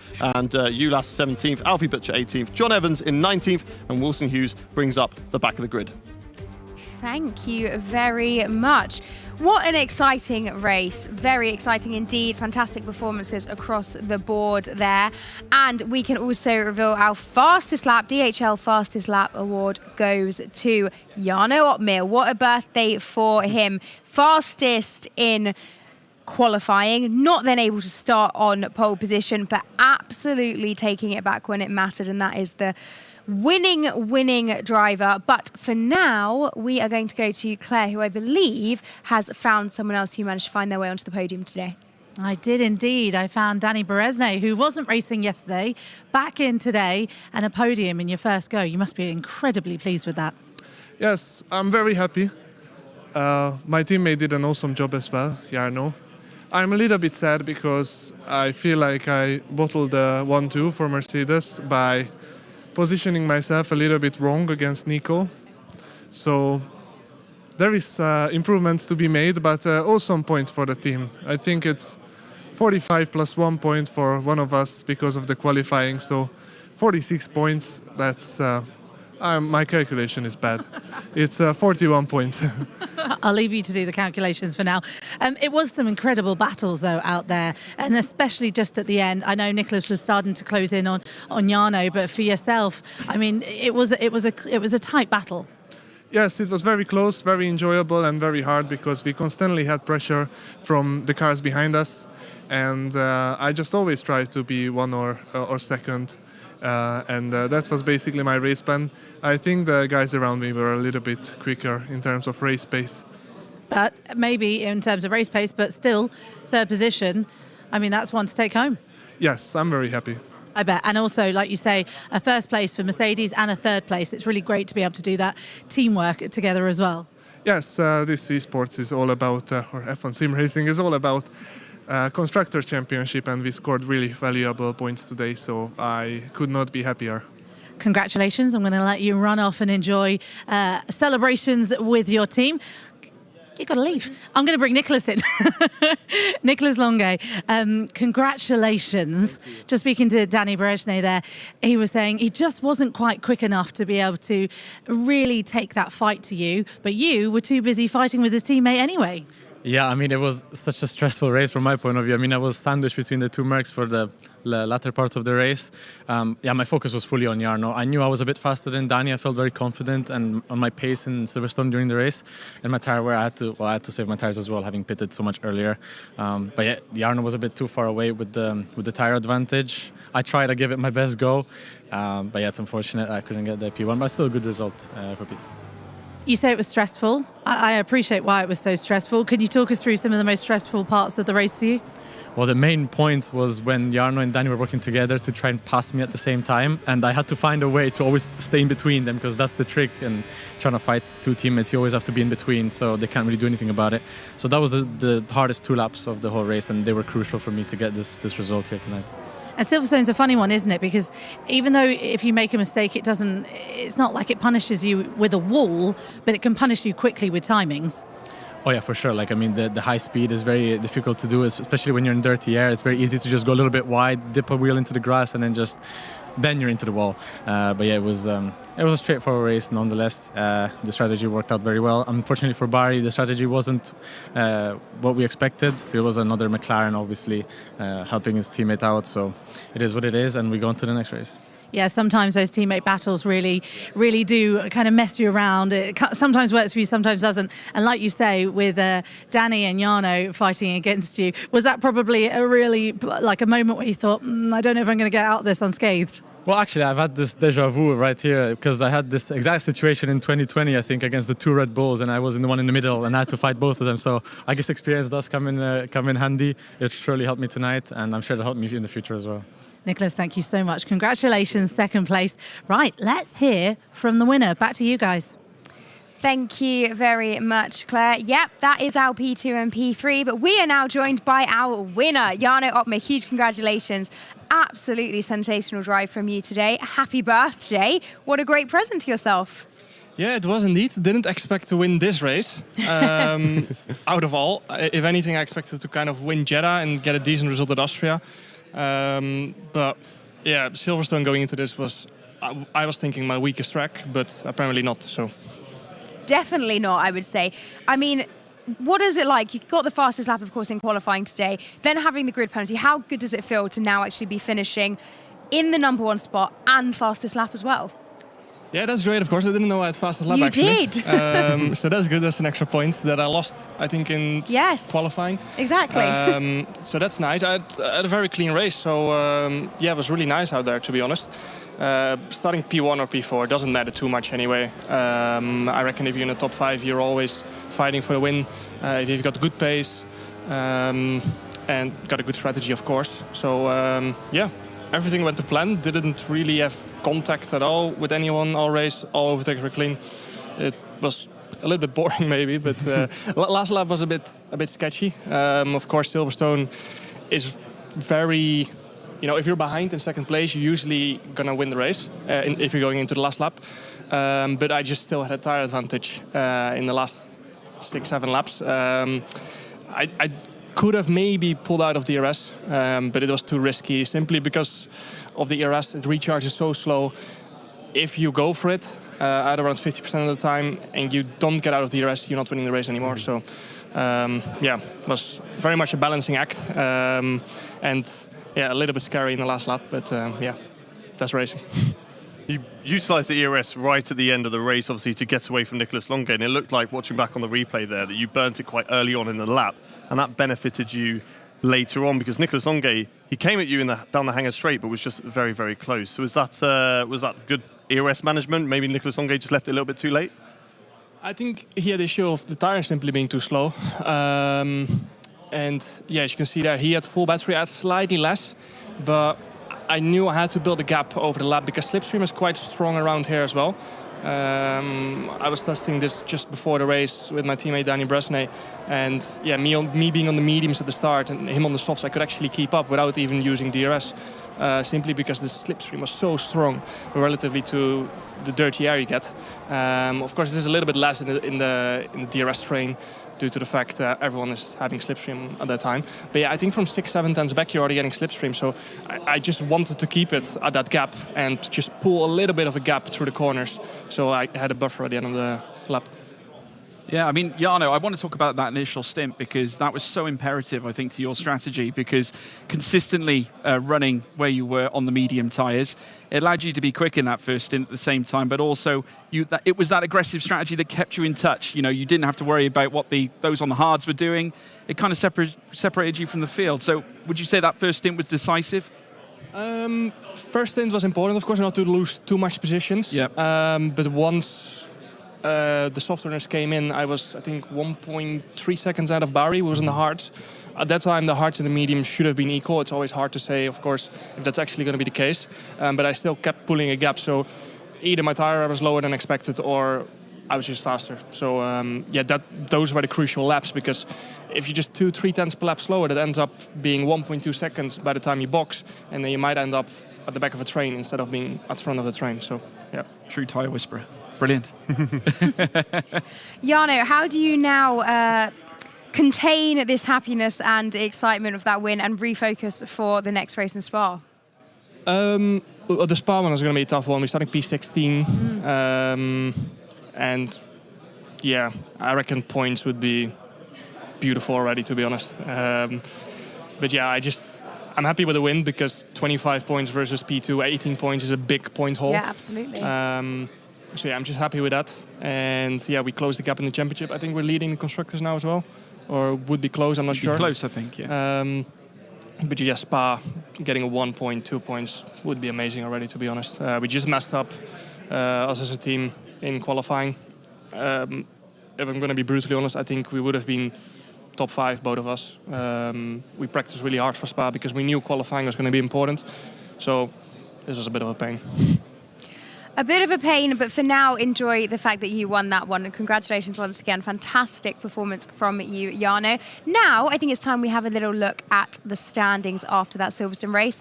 Hayden, take it away. Yeah, driver standings, Thomas Ronhaar still leading the way. Only a few points to his name in that Silverstone Grand Prix, 67 points. But Jarno Opmeer, with that race win, puts himself up to 50 and into second place. 17 points behind. The gap has closed between P1 and P2. Freddie Rasmussen's dropped down 1 place in the pecking order, did finish in P7, so did pick up some points. 48, but Fassi, really strong debut season for him. We've talked a lot about Alfie Butcher, but I think the inexperience for Alfie Butcher, just getting caught up in small little incidences, has lost him some points. He's P6 in the championship, but Fassi, the consistency has definitely been there for him, P4, and is absolutely flying at the moment. Our reigning champion, Lucas Blakely, though, down the pecking order, P10, 20 points to his name, and that is, of course, 47 points off. But there is still a lot of races left to go in this season and plenty of opportunity to catch up. Brendan Lee gets off the mark, 10 points to him as well. And down at the bottom, we've got John Evans, Will Lewis with 0 points. And let's have a little look at the constructors after that, George. Yeah, let's take a look at the team's championship. And to answer Jarno Opmeer's question, he will indeed, the Flying Dutchman, docking here at the old airfield with 97 points now for Mercedes. Kick F1 Sim Racing now relegated to second with, after Longay's performance, impressive as it was in P2, now they are in P3 with 65 points. Oracle Red Bull Sim Racing down in fourth. Williams Esports, a great performance as well from Ishmael Fassi, needs to be noted. 46 points now going for them, puts them mid-table at this point with McLaren Shadow down in 6th. Wonderful. Thank you very much. Well, Mercedes will be very pleased with that, opening up a nice little gap there at the top of the field as well. Quickly before we go, can we just have a word on Lucas Blakely? Because what can we say about that? Yeah, it's not going well for him this season. He's had the disconnection in the game. He had the front wing damage in Bahrain in event 1. Yeah. And this time around, just getting caught up a little bit with Fassi, and then, of course, with Danny Beresne falling down the pecking order. Was in that fight, but then, unfortunately, because he was at the back end of that group of cars, just got swallowed up by the likes of Brendan Lee even as well. So it's not going his way. He's still finishing the points, and he's still going to have a good chance later on in Spa when we go there. So hopefully for him, he can still get it back. But just look how much Jarno Opmeer, for example, closed up today in this race. That, you know, it can easily just change. Thomas Ronhaar, yes, he's been at the front the majority of the races, but today he was further down the field, and potentially that's what he's going to need. Lucas Blakely get himself that race win, first time for the season, and hopefully he can get himself back in the championship. Absolutely. Must be really frustrating as a reigning world champion to come in and just feel like things just are going against you almost. It's just not working out. But now it's time for our drivers, of course, to reset and recharge and get ready for Spa. George, still to play for once again. I mean, like I said to Jarno, it's time to put that in the past. You've got to have all eyes focused on the next one. You definitely do. And you don't become champion by resting on your laurels, should we say. You know, there's still a full championship afoot. We've got another big day tomorrow as well on top of what we have coming up this afternoon. But, I mean, it just goes to show how competitive this championship is, this season is in comparison to years gone by. We've got several drivers that are now in the mix for championship success. Mercedes, after one brief result, have now catapulted themselves to the head of the team's championship, which is truly unbelievable. We've had several different race winners, young up-and-comers, reigning world champions, well, former champions, I should say, coming back into roost, as well as many others that have been around for quite some time. It truly is anybody's race here at this stage. Am I looking forward to Spa? Oh, yes. We all are looking forward to Spa. We can't wait for it. As you can see around us, everyone having a little bit of a breather, having a bit of a break. And that's exactly what we are now going to do. We're going to take a little breather, but stick around. We'll be back with some driver interviews shortly before we gear up for Spa. Hope you enjoyed Silverstone as much as we did. And congratulations once again to Jarno Opmeer and the Mercedes team for such a fantastic performance.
Welcome back, everyone. As you can see, it's time to speak to some of our drivers, get a little insight between these two races.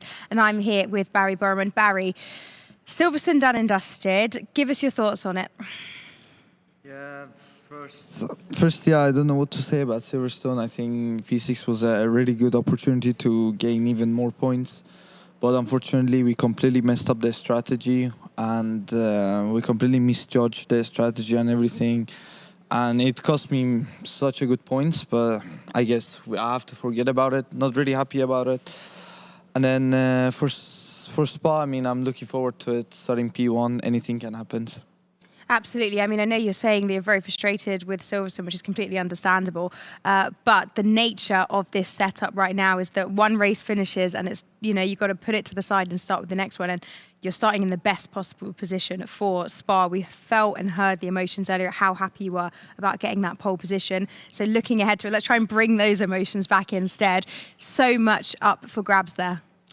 Yeah, I mean, I was really happy with the pole because it's been a long time. I didn't get pole. I just was keep getting P2, P2, P2, P2 in quali, which is already really good. But yeah, when I got pole, I was, of course, really happy because I did a really good lap as well in the session, I feel.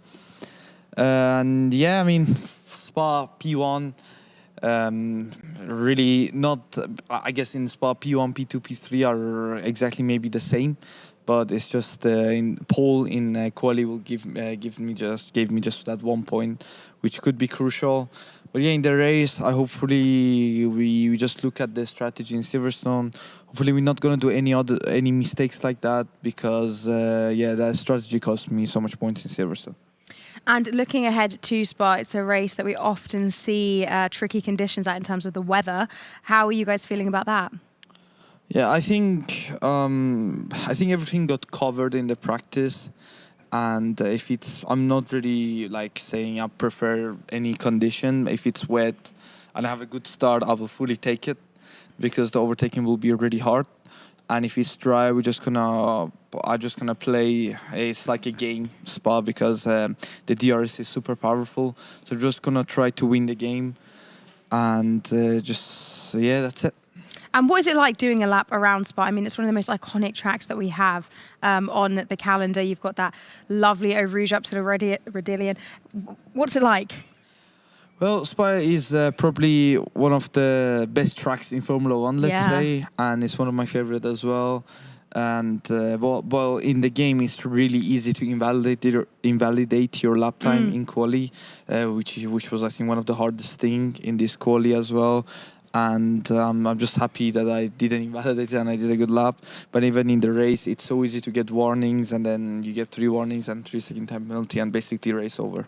So just gonna keep my eye, like, just gonna, what to say, like, just trying to not get the warnings. Well, that's, of course, what we'll be hoping for you as well. Starting in such a strong position. P1, your pole sitter for our next race. Barry, we're wishing you all the best of luck. Thank you so much. Claire, I think you're with Freddie now. Yeah, down here at Red Bull. Obviously, the race is over, but we've got another race immediately coming up, which is Spa. You start second place. Let's have a little look back, though, at Silverstone. There was a lot of traffic out there, wasn't there? Yeah, as always, it's just one big DRS train. I had a bad qualifying, so there was not really much I could do. I got a few places, but it's not really enough. Let's talk a little bit as well ahead of the race. There was some talk about we didn't know exactly where you would be starting as you'd been handed a 3-place grid penalty. What happened there? What was exactly the reason behind that, and why did you guys appeal? They just gave us a free place grid penalty, and we appealed it, and it got removed, and that's it. But what was the reason for it? What was the build-up towards why they decided to give you a penalty? I actually can't remember. Okay, fair enough. Looking towards then Spa, you start second place. A good place to start in Spa. Yeah, it's ideal place to start. Maybe I can get a good run up the straight and take the lead on the first lap. How are you feeling about the event so far? Obviously, 2 races yesterday, 2 races today, and we've got another 2 races tomorrow. Are you starting to feel a little bit now? Yeah, it's always quite tough, these events, but even tougher now with 2 races, 2 qualifyings per day. It's very exhausting. because we're here very early and here till late. Are you looking forward to Spa now? Yeah, so we can get it over with and have some rest. That doesn't sound like fighting talk. There's got to be a bit of fighting talk in there, surely. Yeah, we have Josh is not far behind, so I think we can work together to get a good result. Okay, well, good luck. Let's see if you can leapfrog that Ferrari at the front. Ariana, I believe you are with Mr. Thomas Ronhaar. I am indeed. Thomas, thank you so much for joining us. Let's start by reflecting on Silverstone. Thoughts and feelings after that race? Yeah, so obviously lap 1, I got spun around by Freddie, which was a racing incident. Very unfortunate moment. Nothing could have been, solved about that. So I was on the back foot on lap 1. I think it was P15 at some point. Made my way back up to P13 in the, let's say, the later stage of the stint, which still isn't ideal. So we had to go long on the hards and eventually try and go for an overcut and somehow gain a position back, which we did sort of P4, 4 points or P8. Decent points, very crucial hopefully for the championship, and let's see how it goes in Spa. And what was it like during that race, having that change of strategy due to that incident early on? How was it for you getting your head around the fact that actually now we've got to sort of throw on the head what we'd already planned and get into really fighting and building your way through the grid? Yeah, so I think, Silverstone showed even in if you're up P15 and let's say you're on the back foot, you just got to keep your head down and do the best you can, because there's a championship on the line for both championships. Try my best to keep my cool, manage this storm, just keep focused, and we'll see what happens. That's the best thing you can do in that situation, and I think we did that quite well. You did indeed, as you said, manage to get 4 points, which can mean so much in this series. Let's now turn our attention ahead to Spa. We know that originally you were given a penalty that's now been rescinded. Can you just talk us through that? So obviously in Q1 there was a little incident with Simon. He was on, let's say, a push lap at a weird moment, crossing the line with let's say 3 minutes left. Everybody was on the out lap waiting for the track evolution because it stopped raining at the end of Q1. So obviously the track was going to be quicker on the inters. It was nearly drives as well, so it was kind of tricky, but definitely the last lap was the quickest. So didn't expect Simon to come. I did get told once that he was going to come, but then again, you're so focused on just getting to the line, and unfortunately that happened. Still P3. In Spa, it's basically P2 or P1. On the camel straight, many things can happen, and we'll see how that plays out. Yeah, of course, starting in a really strong position. Looking ahead to the race, we just spoke to Barry, we've heard from Freddie as well. Lots of opportunities out there. How are you approaching this one? One thing is for sure, I'm in, let's say, a group with some Red Bulls. So it's going to be tough. It's going to be hopefully an enjoyable one. And strategy will be important. Getting in track position, let's say on the second stint, will be crucial. Many things can happen. Many strategies can happen. It's Spa, a wonderful track. And we'll see. A wonderful track indeed. And looking at this event as a whole, you've been on really strong form through both the races yesterday and through the 2 qualifyings today. How are you feeling in yourself? It seems like you've really got a bit of a fire under you.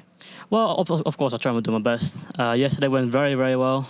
So very happy to be, leading the championship right now. But I know it's only round 4 we just had, so we need to keep our mind up. Only 1/3 of the championship is done. A long way to go, and can't wait. A long way to go. All eyes to Spa now. Good luck for that one. Thank you so much for joining us. We will be back after another short break. And when we get back, it will be because we are ready to go racing in Spa. So do not go anywhere. We'll be back with you shortly.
Hello and welcome back to day 2 of event 2. We have had our first race of the day. Silverstone is done and dusted, and now we are gearing up to go racing at Spa. It was Jarno Opmeer who took victory in the first race after setting the fastest lap in qualifying, having a grid penalty, but then bouncing back to take victory and also to get the fastest lap, with his teammate also ending up P3. We've got them just over my shoulder here practicing, everyone practicing getting ready for the race at Spa. Let's take you through the standings before we get into that.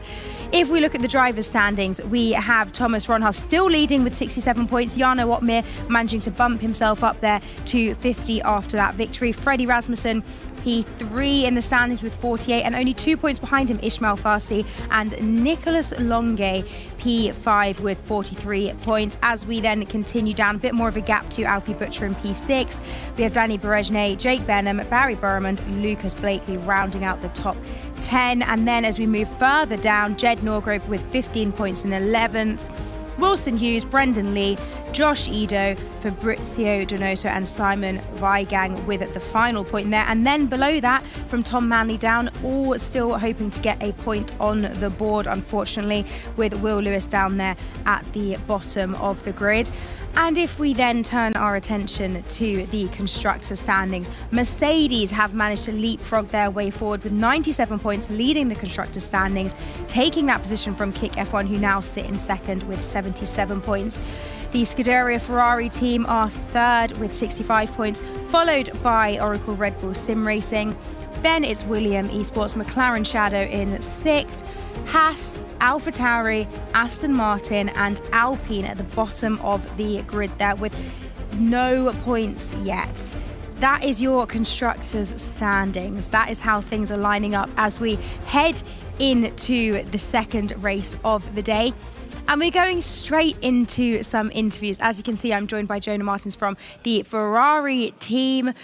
Hello, Hello. Well, it's all to play for now, but let's first reflect on the Silverstone race. I mean, I know Barry really feeling disappointed about how things played out there in terms of strategy. We spoke to him in the break, sounding really down, and it must be tough for you to witness that. Yeah, it's definitely tough to witness it. I think he's had the 3 worst races of his life in the last 3 races. I feel like he can bounce back, definitely. He's going to need a good result to get his motivation back up. But it feels really hard for him to know that on the engineer side we failed today, and that it makes him hurt so much, because he definitely has the pace. We just need to convert it now. He absolutely does have the pace, and I mean, it's to be expected when it means so much to all of the drivers. It's just a sign of how important this is, how much passion they have for this sport. But over on the other side, Nicolas Longuet, it was a better result for him. Yeah, good race, well managed. He did well to get his positions when he needed to with Lucas and Ismail and Danny Berejne, especially with the good fights. It was a bit tricky with a 2v1 with the Mercedes at the end, but I feel it's good P2. The last lap he was close to getting Jarno, but in the end the softs were a little bit too quick. So I think in the end the P2 we can be happy with. Absolutely, it made for some very exciting final laps of the race there, seeing him chasing down Jarno. And now we turn to Spa, where Barry should be feeling more optimistic, starting on pole position after a fantastic performance in qualifying earlier on today. That must be encouraging for you. Are you feeling confident going into it? Yeah, I think he's feeling very confident. I feel like his motivation is a bit up. We managed to get a good talk in before the race, and I think we have a good view on what strategy is possible and what we want and should achieve this race. But I feel like it's still going to be a hard race, everything to play for. As we've seen in the last races, team tactics happen all the time. So we need to be careful with what we do and see how it all plays out. All to play for. We can't wait to see how it all unfolds. Of course, wishing your team the best of luck. Thank you so much for joining us. Claire, I think you are down there with someone from Red Bull. I am indeed. It's Joe Scholterschik. Lovely to see you. You're the esports leader, rather, for the team, but that's sort of a bit team managery, isn't it? Yeah, just a little bit, yeah. So I kind of oversee the team from a marketing and then performance perspective, working really closely with our team performance provider, Team Redline. Okay. Let's talk about this weekend. Well, I keep saying weekend. The last couple of days, we've got 3 days of racing, 3 days of qualifying. We're bang smack sort of in the middle, getting towards the end, I guess now, with 2 qualifyings tomorrow, 2 races tomorrow. Though today, 2 qualifyings, 2 races. We're heading into Spa now. Just talk us through how this has been for you so far. I think we're really pleased with how things have gone for us. I think we had a really good start to the week. Yesterday it was a bit of a blip in the race with the VSC, but we've shown that we've had the strategy right, and we've worked incredibly hard in the build up to this. And yeah, the lads are doing really well. I think that virtual safety car that caught quite a few different people up and down the grid. Heading into this race, though, you've got Freddie Rasmussen in a brilliant second place, looking to overtake Barry Borman into turn 1, I'm sure. Well, he'll try. Turn 2, maybe 3. I'm sure he'll keep trying until he does it. How confident is he that he's going to be able to take the lead early on? But I guess in esports, that's not really when you want to take it. It's a bit later on, isn't it? I think we've seen this week anything can happen. I think we're in a really good position to do really well, and we're very confident, but we'll see what happens. Okay, so Freddie is a man of few words, right? So talk to me about him. How does he communicate with you? How does he communicate with what he's after? He's actually really good at telling us what he needs and what he wants. He's while he's maybe a man of few words in interviews behind the scenes, he's really talkative. He's really great with the rest of us, and he gets his point across very clearly, and that's what more can you ask for? And a young driver as well in Josh Edo. How's he impressed so far? He's been great. He's a really great person to have around, and I think if we hadn't had that unlucky situation earlier this week, we would have seen him doing incredibly well in the race yesterday. So yeah, he's in P5. He's in a really good position as well. So hopefully we'll see both the lads do really well. How's their spirits? Are they feeling good? Are they feeling ramped for the last couple of days? Yeah, I think it's an incredibly brutal schedule this week, but it creates some really interesting sort of storylines and angles for everyone. But we can see the lads doing the mental side of it. They're so strong, they're so together. So really proud of how they're dealing with it. Lovely. Let's head over to Ariana, who is down at Kick F1. Oh, no, we're going to go quickly and see what happened in qualifying for Spa.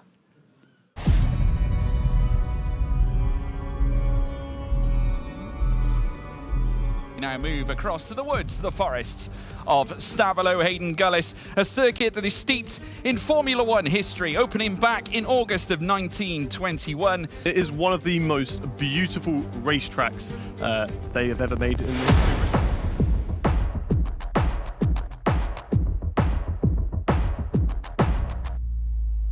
Things are looking good for Tom Malley, nearly a 10th up on his lap time, and that'll be enough to put him right up at the front unless anybody else is improving. But can he do it? You can just see from the engineers, faces covered as they watch him, pirouette his way out of the bus stop chicane. Can the AlphaTauri ascend? He goes second fastest. Barry hasn't even enlisted a time yet that's valid. Q3 first banker, it was not really ideal. Did a mistake. As then we see Longue come through bus stop now, back on the throttle, back on the power, up towards the line. Can Longue disrupt the order? No, 6th fastest. Teammate Barry Burman goes fastest. Last run of Q3, had a really good turn 1, and then I just tried my best to put it together, and I did, and I'm so happy with the pole. It's P6 on the board for Lucas Blakely there, but what a drive from Barry Burman. What a lap to put himself on pole position. The races, of course, if I can have a good start, stay P1 after turn 1, I don't mind being wet because the overtaking is way harder.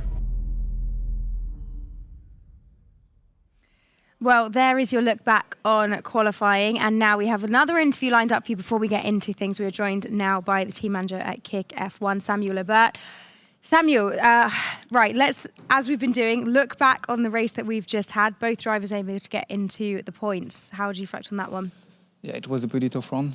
We started from P10 and P11, pretty bad quali, but we managed to make it work somehow. The engineers made really good work with the right strategy, so yeah, pretty good.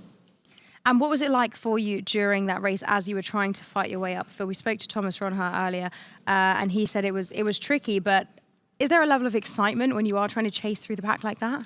Yeah, I mean, watching from the back, it's really exciting, and yeah, it was pretty tricky with the strategy because we had Jarno doing the overcut with the soft at the end. So Brandon and Thomas made actually the right decision to stay behind him and follow him as long as possible as we could, and yeah, it paid off. So yeah.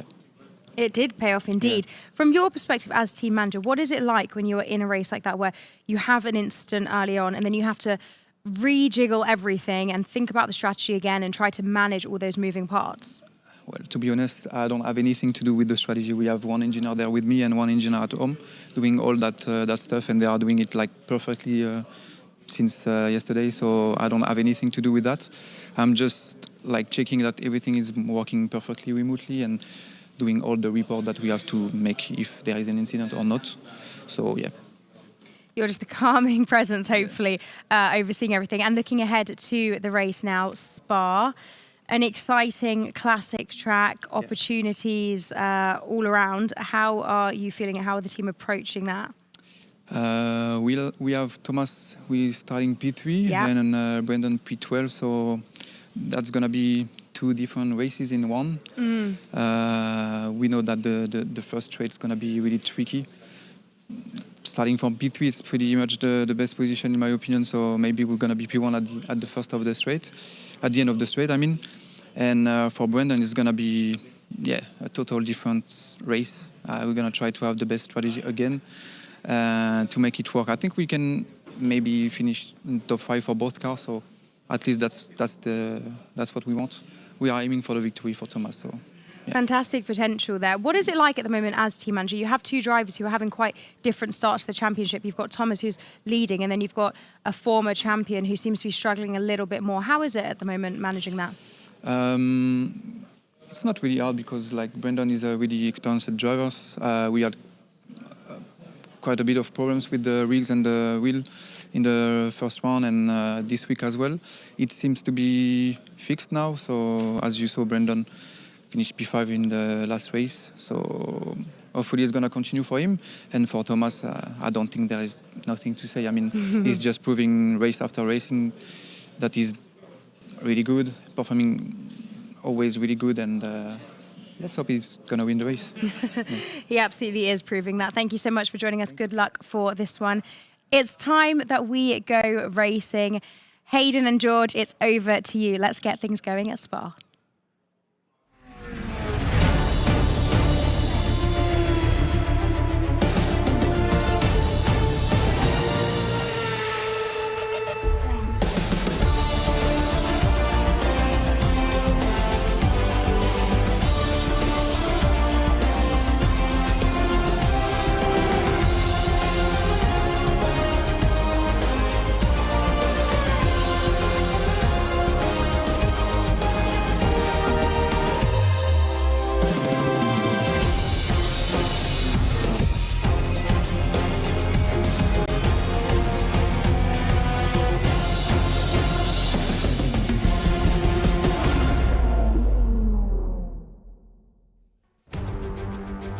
Round 5 and the hills are alive as the Formula 1 Sim Racing World Championship turns to the Stavelot Forest at the circuit of Spa-Francorchamps. 5 times we have raced here in the past, the totality of the Formula 1 Sim Racing World Championship, where Freddie Rasmussen has clocked up 2 victories in the past back in 2020 and 2021.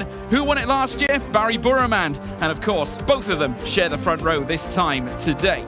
Of course, we witnessed a stellar qualifying session, but first let's take you through the track map. 7.004 kilometres, that's 4.352 miles. There's 19 corners that make up this circuit, opened back in 1921 in the month of August. 70,000 capacity, and they're all going to be wowed, much like you spectators at home tuning in and watching this, as the best in the world of sim racing are going to duel around the stellar circuit of Spa. The forests are aligned, as are we in the commentary box, as we get set to take a look at the starting grid before heading into the race. Philip Presnader starts from the back of the grid in 20th spot, with Will Lewis alongside him in 19th for Williams. Simon Weigang starts 18th, with Danny Bergnet. Tough day for Mercedes, starting there towards the second last row at the back of the grid. Jarno Opmeer in 16th, just 1 up above his teammate. Ishmael Fassi starts 15th. Williams also having a tough time. Wilson Hughes starts 14th, with Jed Norgrove in 13th place. Looking ahead to P12, we've got Brendan Lee and Patrick Schipos for Alpine. Alpine very nearly, well, they did manage to cling on to their best performance so far this season. Ulas Gilder in 10th. Alfie Butcher starts in 9th spot. Moving on up into the top 10 further, John Evans, a stellar performance, his best of his career so far, in 8th. Nicholas Longuet starts in 7th. P6, so that goes to Lucas Blakely, with Josh Edo starting in 5th. Moving on up the second row of the grid, Tom Manley, stellar showing, 4th. and Thomas Ronhaar in third. And we'll move on up to the front row. As we alluded to, Freddie Rasmussen, twice a race winner here in the past. Last season's winner, Barry Burremand, starts on pole position. And we're going to be looking forward to taking you through this one, of course. Your commentary team, my name, of course, being George Morgan, joining me once again, the one, the only big guns, Hayden Gullis. Hayden, this is going to be some treat. I mean, we witnessed something great at Silverstone, did we not? Yeah, we've had one great race already today. Hopefully we're going to get another one. Looking at the track conditions, light cloud, no sign of rain so far in this race. And I was looking at the radar on a few of the drivers' sim rigs, and it doesn't look like there's any rain on the way. So it's going to be a dry race, flat out all the way from start to finish, and it's going to be certainly an exciting one. Freddie Rasmussen, there he is. He's going to be lining up second place in today's race. What can he do? Can he get himself back on the top of the board? Of course, the race win as the event started with Jeddah. Can he get a second one under his belt and really try to reel in Thomas Ronhaar in the championship? Thomas Ronhaar, of course, got a one-place grid penalty, and he is starting in P3. But we're about to get ready with some racing. So, George, I'm going to head over to you. Yeah, sit tight, everybody, as we get ready to set up onto the grid. There's your pole sitter, Barry Burremand. Can the lightning strike twice for the Scuderia Ferrari? I spoke to Barry earlier on. Bear in mind, this is his one and only victory to date in the F1 Sim Racing World Championship, and I'm sure he'd love to add one more. We are mere moments away as we await the light to go red here at Spa. Here they come, 3 lights, 4 lights, and the 5th light. And it's pedal to the metal, and it is go, go, go, go, go. Barry Burremand leads the way. Oh, big moment. Goodness me, Patrick Sheepos has bailed on it. So has Ulas Asjunrim. A major clatter against the barrier as we witness drama already on the get-go. Here now, Barry Burremand leads the way. Freddie Rasmussen, Tom Manley going wheel to wheel with Thomas Ronhaar as they battle it out for 3rd place. Manley has his number, and Josh Ito has ascended to P4. But look at this, Burremand trying to cover off the attack. Manley ascending again, trying to take down Freddie Rasmussen. As I said, won here twice before, and Manley has screamed through to 2nd place. What a drive from Tom Manley to get himself up through the field into 2nd place. We witnessed that crash momentarily at the back, but we'll talk about that later when hopefully we'll get a replay. Thomas Ronhaar going wheel to wheel with Josh Ito, and now with Lucas Blakely. Will hold the inside line and will hold position. Mixed strategies across the board. The front runners running softs with Josh Ito on the mediums. We'll get through those when the tyres pop up on your screen, but Thomas Ronhaar still running at the moment in P5. It looked like it's Ulas and Philip Prejneda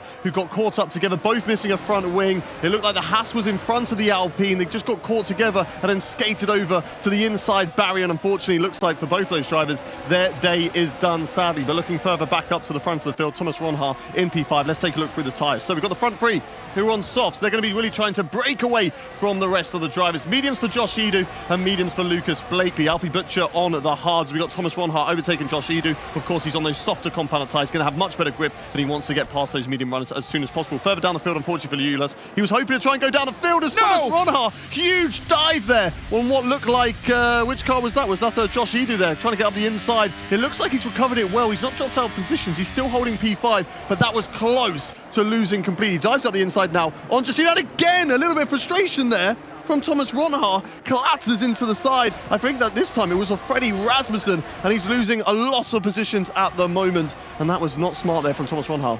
Shades of Mexico last season as Rasmussen and Ronhaar came together. We saw Rasmussen aggressively defending. Ronhaar now low, though, looking to try and tag back against the 2 Red Bulls that have upset him coming through the bus stop chicane. John Evans jumps ahead of Alfie Butcher. Patrick Sheepos finally makes the place after losing out on so many at the start. Philip Prejneda has dropped to the back. All 3 cars in the pits, in fact, as now Fassi also moves ahead of Alfie Butcher. There's Ronhaar as they look to now make their way through towards Rivage and down through towards the left-hander heading through Jackie Ick's corner. This is truly sensational. Lap 2 though of 22, and already we've seen so much.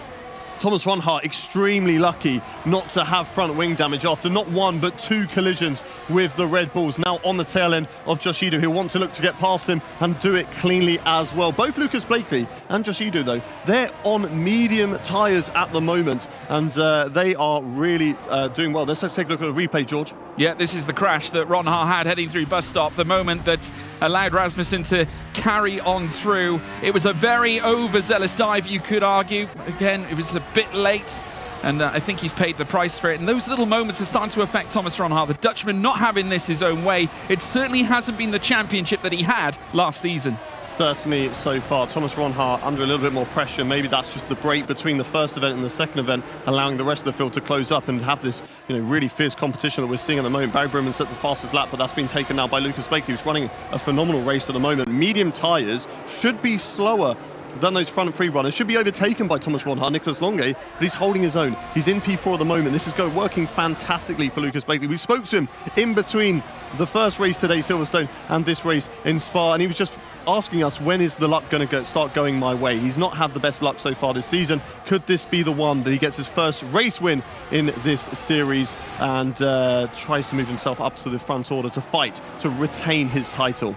Yeah, interesting to note as well, we did allude to the strategies earlier on. Lucas Blakely and Josh Ido, both on those medium tyres. Great opportunity for them to do something that Jarno did in the previous race at Silverstone. If they can now whisper these tyres through effectively, a brilliant overcut could be on the cards, but we'll have to wait and see. We're on lap 3 of 22. Of course, the RS now enabled as we witness Jarno Opmeer, Silverstone race winner, British Grand Prix winner here in the Formula One Sim Racing World Championship, and registering his first race of the campaign, race win of the campaign as well. And not only that, taking his 10th win in totality in F1 sim racing history, and he has managed to fly Mercedes up to the top of the standings. Yeah, certainly so. They're making some good ground so far in this race. Danny Berezne, P12 at the moment. He started further down the field in P17 with Jarno Opmeer, P16. So Berezne making up more positions than Opmeer, which is interesting because Opmeer, you would say, is on the better tyres. But let's take a look at the race restart and look in the background for the Haas and the Alpine as he just moves across. And it was a slight tag. It was actually Euless who over-defended into the first corner, moved across the Alpine there, and both of them, unfortunately, into the barrier. Would love to get on board to see exactly what it looked like there from the view of I believe it was Patrick Sipos, who got clattered into as they were going wheel to wheel on the run-up through Eau Rouge and Radillon side by side. And this was just really interesting. So many cars so close together as they went into the braking zone, Le Combe. Here's a replay on board with the Mercedes. I believe this one is Jarno Opmeer. And look how is he seen in front of it? Yes, there you go. Ulas just darting over to the right-hand side. The Alpine and the Haas driver both being taken out of this race. And Alfie Butcher's also retired from the race. He was in P17. So what's happened to Alfie Butcher in this race? He's now out. We're going 3 wide down the Kemmel Straight. Battery lights flashing as we're still getting more race replays there from those guys. But cutting to the live feed, there's action everywhere at the moment. Alfie Butcher is out of this race. Interesting to know what has happened there. I'm sure Claire has run down there to try and see and find out. We'll get more information on that later. Yeah, definitely something major has occurred. Alfie Butcher now out of the race. So we're now down to 19 cars. Thomas Ronhaar was tying up with Nicolas Longuet and Josh Ido, heading up through towards Les Combes. Now sees himself splitting the pair of them right now. It has not been an easy day for Ronhaar at this point. He's pretty much remained here, though, through the entirety of the race so far, but still at this stage, as we now see Fassi and John Evans coming together. Fassi, again, another stellar overtake. We're so used to seeing him pull these kinds of moves off, heading through Campus and Stavelo. Now, this is the moment where Thomas Ronhaar went side by side here with Josh Ido, in fact. This was a battle for P6, heading through towards Les Combes. And there you can see Longuet just ahead as well, so the Dutchman managing to make moves forwards and getting ahead. Keenly enough as well, ahead of a medium tyre runner, which will pay dividends in terms of the strategy, you'd hope. Yeah, it's weird. The soft tyres are getting overtaken by the mediums, and the mediums are getting overtaken by the hards in this race, so they're not really taking the advantage this early on in the race. Stunning drive from Ismail Fassi. Started this race down the field in P15, and he is absolutely flying up to P9, back in the points at the moment, on good tyres as well, and is sticking with those front runners. John Evans, good qualifying for himself to get into Q3, still holding that points position in P10, but is in the softs, needs to get a move on up the field if he wants to hold on to that. Jarno Opmeer just overtook Will Lewis there in the Williams. He's up into P13. We'll be looking to try and get onto the back of his teammate, pick up that slipstream, pick up that DRS and that toe to really start to close in to the likes of Brendan Lee and John Evans. Further ahead, Brendan Lee overtaking John Evans, moving himself into the points. Yeah, great move for Lee, and back in the points equation as he was last time. His season best performance back at Silverstone in our previous event. As now, or should I say previous race, as now Jarno looks to come out of Malmedy and chasing down his teammate Danny Berejné as they make their way through Rivage now, cutting in deep to the inside. And they'll be looking to try and make their split strategy work out for them here, because of course Jarno on the mediums, Danny is surely going to go longer on to the hards. So interesting to see how that works out for Mercedes as we make our way through the race as they now head through P1. Here's a replay of the moment as Jarno laid down the attack on Will Lewis. Yeah, looks at it around the outside into La Source, right round the outside of Will Lewis. kept it pinned there as well. Will Lewis defended on the inside, but it was to no avail. Jarno Opmeer with a fantastic manoeuvre right around the outside, and that moves him up into 13th position in this race. And now on the tail end of his teammate Danny Beresne, who is right up tucked behind John Evans, actually going wheel to wheel as they go through Blanchimont at the moment. Jarno Opmeer just trying to keep close to these guys as much as he possibly can. And we'll see whether he can close in the gap. But here we go, a bit of fighting as we got John Evans going up the inside of Brendan Lee into the final corner. It's wheel to wheel between those two. Brendan Lee overtook him, demoted John Evans out of the points. John Evans wants that point position back. He's going to look up the inside, but Brendan Lee defends. He's going to go the long way around in La Source. Can't do it. And Danny Beresne has to sit patiently behind this battle. Yeah, and this is exactly what John Evans needs to do. This is his best qualifying performance that we have seen so far this season. Remember, getting through to Q3, breaking into the top 10. He is on the softs, however, and has dropped back, which does go against him, but he needs to try and break back past Brendan Lee. But here comes Jarno Opmeer, who now looks to go up his outside now as they make their way up towards Lake Com. He might do a double, taking on another two-time champion by that of Brendan Lee, as they now peel through that section now. Still, though, it will be Jarno,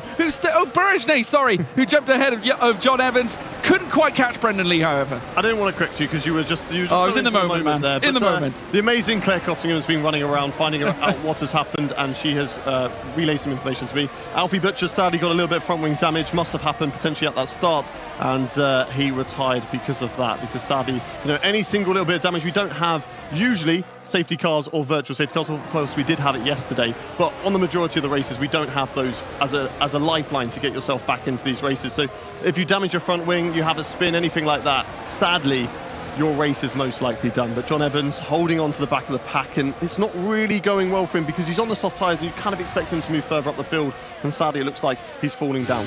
Yeah, apologies to all the Jarno Opmeer fans, but you are going to get an overtake from Jarno Opmeer. He does finally get past John Evans.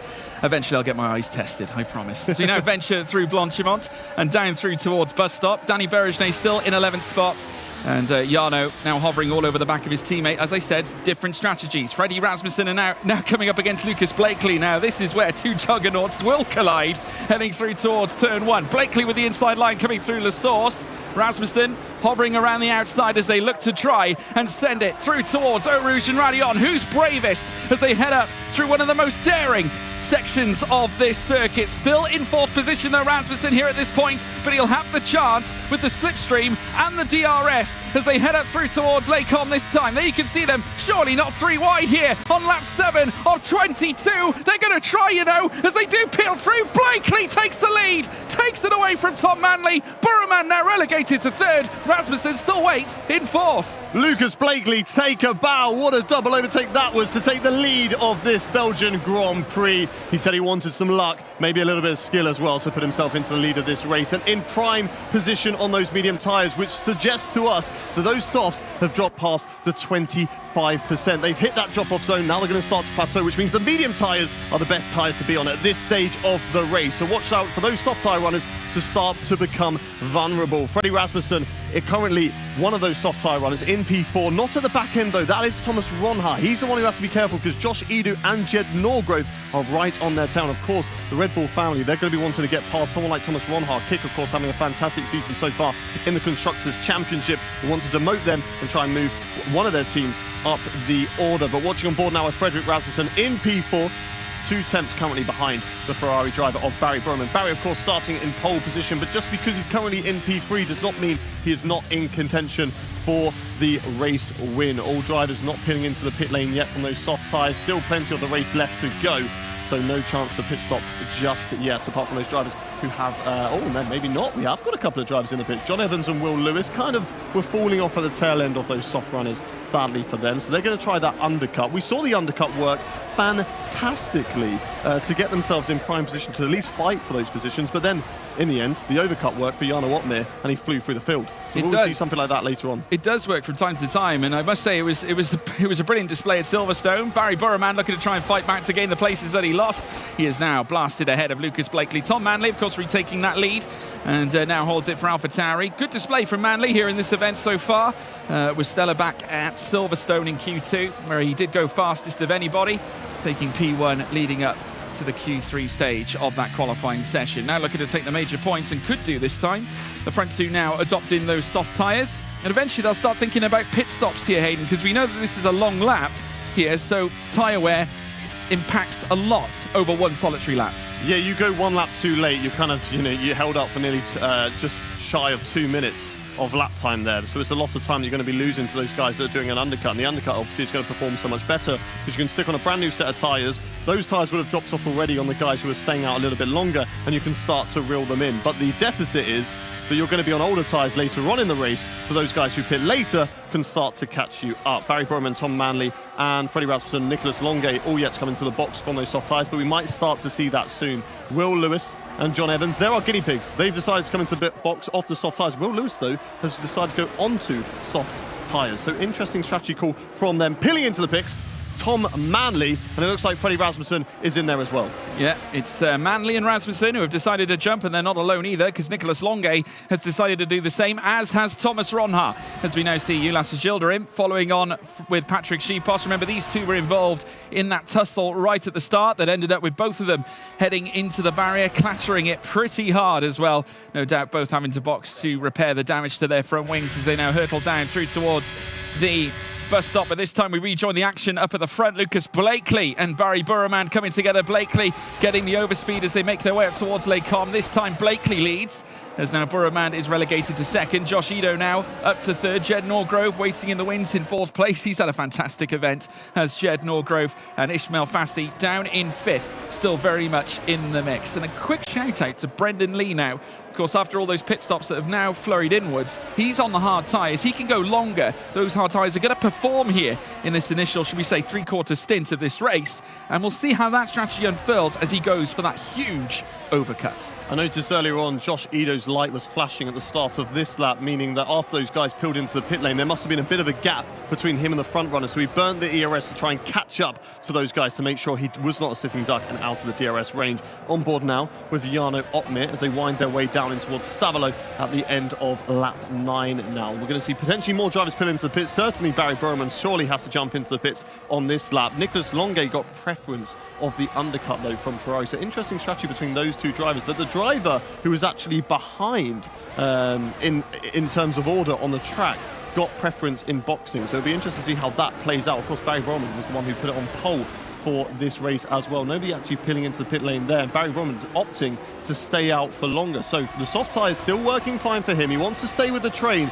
and hopefully have good mediums for later on in this race. Yeah, heading through towards turn 1 at the source, this time on lap 10 of 22. Opmeer now on the back of Brendan Lee. Now the two-time champions will collide. Of course, Opmeer breaking ahead of Berejnay. We saw Berejnay unseating Lee, or very nearly unseating Lee earlier on. This time, Opmeer is going to try it, and very early on the outset of Eau Rouge and Radion, he's going to try and tackle him, heading up through the Kemmel Straight, and he's done so brilliantly. And now gunning after Ishmael Fassi. Brendan Lee, though, remember, still on those hard tyres. Jarno Opmeer has been performing overtake after overtake all day today. Silverstone, what a performance that was from him, and it seems to be like he is not done just yet. Flying through the field here in Spa. Looking at the front, Lucas Blakely just on the back of Barry Burman, who's of course on those soft tyres. But all these guys working together very nicely at the moment. They're not scrapping away too much because, of course, if they start to do that, those guys have already done the undercut. Tom Manley, Freddie Rasmussen, Nicholas Longay, Thomas Ronha, they will be right on the back of them,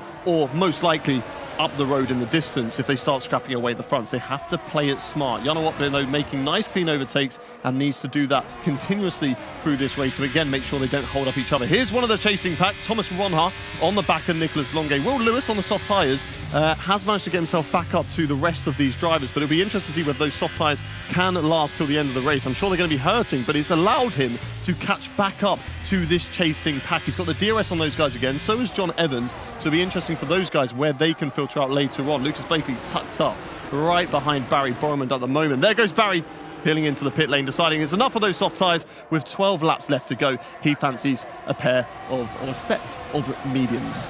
Yeah, so now Blakely heads down through towards turn 1 in the McLaren.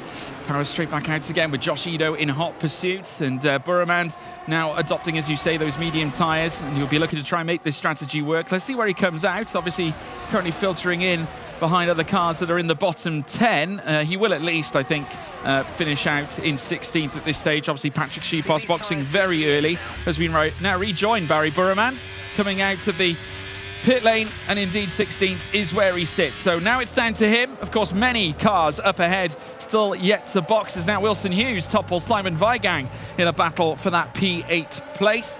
As we now see Josh Ido now cutting down into Rivage. Just see them now all coiling up together on the inset to Rivage on the outset, powering through Jackie X now at the next left, and then they descend in towards Pouon. And now Ismail Fassi again showing all over the back of Norgrove. Otmir coming into the fight, but the one issue that Otmir's got now is that everyone above him is on the same essentially tyre strategy, so it's not as easy as it was jumping past those on the hards. This time he's got others that are on that same strat, that same tyre, so they're going to be more difficult to beat. Yeah, but it's not going to stop Jarno Otmir, is it? He was making himself very big in the mirrors of Ismail Fassi as they arrived into that chicane in the start of Sector 3 there. Or the end of Sector 2.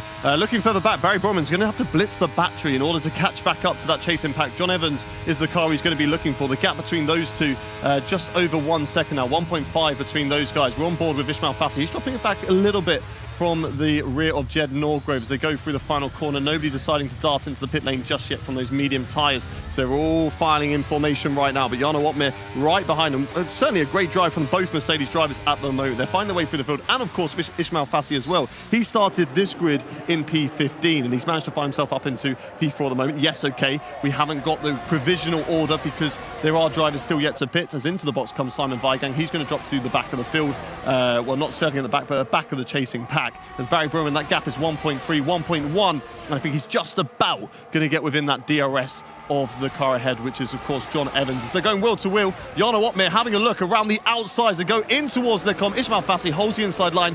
Was kind of pinned to the inside, though, by the AlphaTauri of Jed Norgrove, but they all get through cleanly, and they're all looking to try and work together.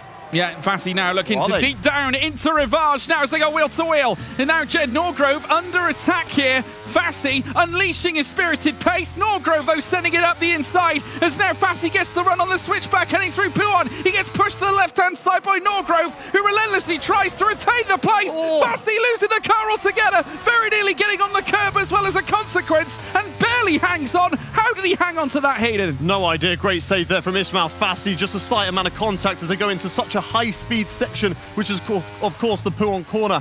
He just tagged him on the rear, unsettled the car, but was able to catch it perfectly. I don't think it was a wise choice to go for that attack there, because if you look at the gaps, it nearly broke away from that 1 second from that leading pack up at the front. They are fighting, though. Here comes Danny Beresde all over the back of Ismail Fassi. He's having a look as they go through Blanchimont. Will he go for a move down in towards the bus stop chicane? He's tucked up right behind him. Fassi defending the inside line, tucks back onto the racing line, and Danny Beresde decides not to. But they're all peeling into the pit lane now. Lucas Blakely, we've got Josh Ido, Jed Norgrove, Ismail Fassi, Danny Beresde, and who doesn't decide to pit? Jarno Otmir has to go longer because, of course, Danny Beresde was the lead car. He gets preference. He did go long on those mediums, though, at Silverstone. He's trying the same thing again this time, allowing his teammate. They don't want to double stack, trying to avoid that at Mercedes if they can. Obviously, Otmir's concern was, I'd imagine, getting held up in that scuffle with Fassi, and also the other cars around him as well. It was getting all a bit fraught between them as we now rejoin the fight with Thomas Ronhaar in P6 chasing after Nicolas Longuet.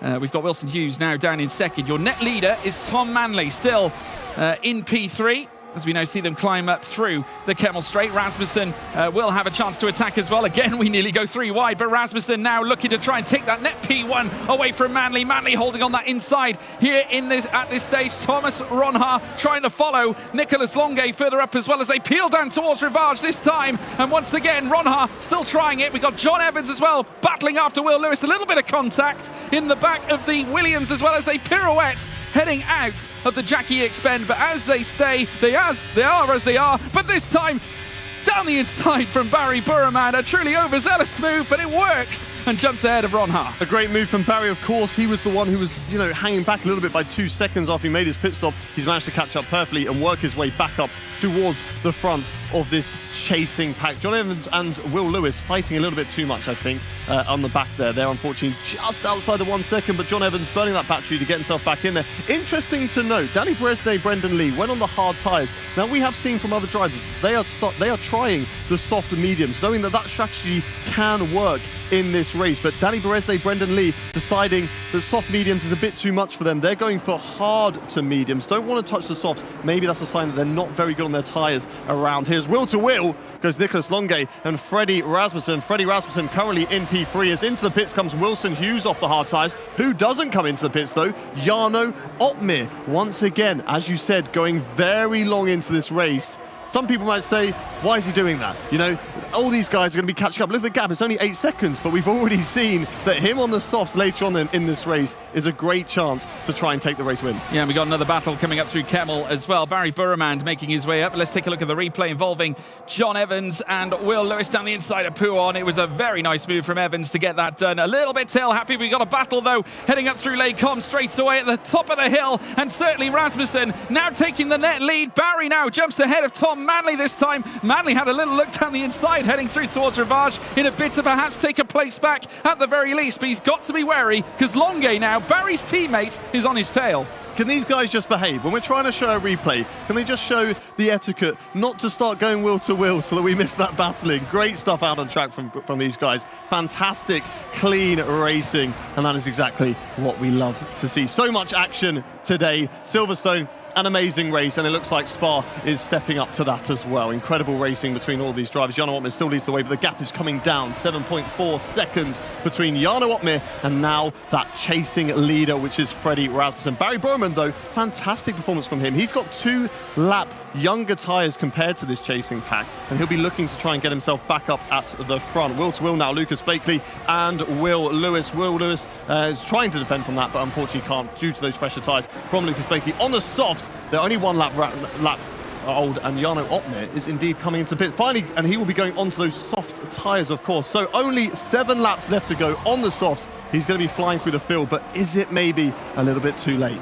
It could well be. You can just see him dropping down through the field, and you just look at the plethora of cars that are currently stacked in front, and you do wonder whether those even on the young medium tyres are going to mitigate his strategy. Many of them only 2 laps amassed if you factor in Brendan Lee. Look at this between Longe and Thomas Ronhaar. Ronhaar given a 3-second time penalty from race control for track limits. So there you have it, the consequences of cutting a rouge and going wheel to wheel, as we see them now condensing up at the front with Burremand now trying to reclaim that P1 that he had at the very start. Once again, it's the 2-time race winner here, Freddie Rasmussen with last year's winner, Barry Burremand. They both shared the front row, and now they're both going to duel around the circuit of Spa for the race win. A very frustrating drive today from Thomas Ronhaar. We saw him battling with the 2 Red Bulls, maybe a few frustration and a few dives that didn't really work out for him, and then of course cutting Eau Rouge and then squeezing out the Ferrari driver of Nicholas Longe, and of course now has a 3-second time penalty. But look at the gap that he's already extending, 6 seconds over there. Simon Weigang out of his car for some strange reason, as Nicholas Longe. Jed Norgrove now has a 3-second time penalty. What are you pointing at, George? Just having a look at Ismail Fassi and John Evans, who are going side by side through Campus and Stavelo. We're seeing more as well with Ido and Longe as they venture out of Corbeil-Port-Frere, now heading through towards Blanchimont. We've got even more further back as John Evans and Danny Berejnet go wheel to wheel. Berejnet having his number as they pirouette through Blanchimont, down through towards bus stop. The heavy braking zone can open up a few opportunities. Very late on the brakes from Ismail Fassi, who very nearly invites Danny Berejnet into his rear. It has to be said, you don't want that. It could lead to the end of your race, as we now see them make their way down through towards turn 1. It's Rasmussen still out in front, but Barry Burremand, I swear, smells blood right at the top as Wilson Hughes claims the fastest lap of the race. Look at this train all the way from the front, all the way to P12 of Brendan Lee, and then chasing them all down is, of course, Jarno Opmeer on those brand new fresh, soft tyres. He is coming for them at the moment, but these guys, they're all going to have to squabble amongst each other, and once they do that, all that's allowing is Jarno Opmeer to close up that gap even faster. Ismail Fassi, P9 at the moment. We're watching Josh Ido on the soft tyres, and look at this cluster. Lucas Blakely overtaking Tom Manley, but here comes Josh Ido. He saw the door open. He's going to go straight through it, up the inside, into this long sweeping hairpin, and there we go. Josh Ido into P4 in this race. Lucas Blakely onto the podium. We said it earlier, will this be the time that he's chasing his first race win for this season's F1 sim racing? Freddie Rasmussen currently in the lead, but Lucas Blakely is on the way. Breaking news, Simon Weigang has left his sim. His car is still going around on track, so some concerns here. I'm just having a quick look on the timing tower. Currently sat 15th in the 19 that remain out on circuit, so some major questions there. Simon Weigang gone. Simon Bott is on track. Yeah. Here we go. Serge That's what he can do. There's been a substitution. Serge Gnabry has been substituted off out of the rig. He's back now. It does look like he's back. He gives us a wave. He's returning to his rig. Danny Berejnay up to 9th place. Ismail Fassi now down to 10th, but Fassi coming straight back as they run wheel to wheel. Now this is going to be a bit fraught because there's traffic further up. Fassi leaving it late. 3 wide through bus stop. No, there's contact as well with a kick F1 car. 4 wide on the escape from bus stop again now. Ronha, Norgrove, Longue, Berejnay, Fassi, all of them coming together. 5 cars now in this fight as they head in towards turn 1. Berejnay now sticking it up the inside of Nicolas Longue. The tenacity of one Danny Berejnay as he now moves up into P8 and closes up on Thomas Ronha. A stellar showing. 4 drivers, 4 wide into the bus stop chicane. Of course it was never going to work, but here comes Danny Berejnay down the Kemmel straight. No way. Jed Norgrove. Surely goes not. to the right of Thomas Ronha. 2 drivers who both have 3-second time penalties. Up the inside goes purple in sector 1. Fantastic driving there from Danny Berejnay to find his way through the field. 4-lap old tyres, much better than the drivers ahead of him, including Tom Manley, who is in P5 at the moment. Also down further in the field,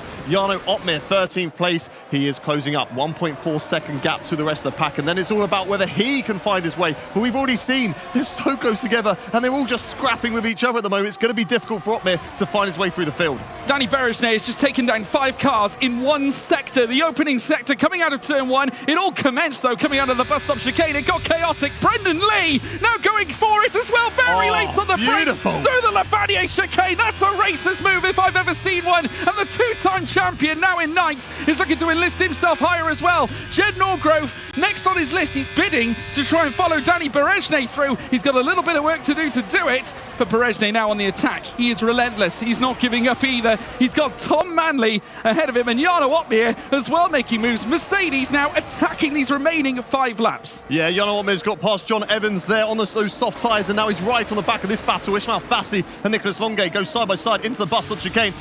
Opportunistic Opmeer up the inside into the bus stop chicane.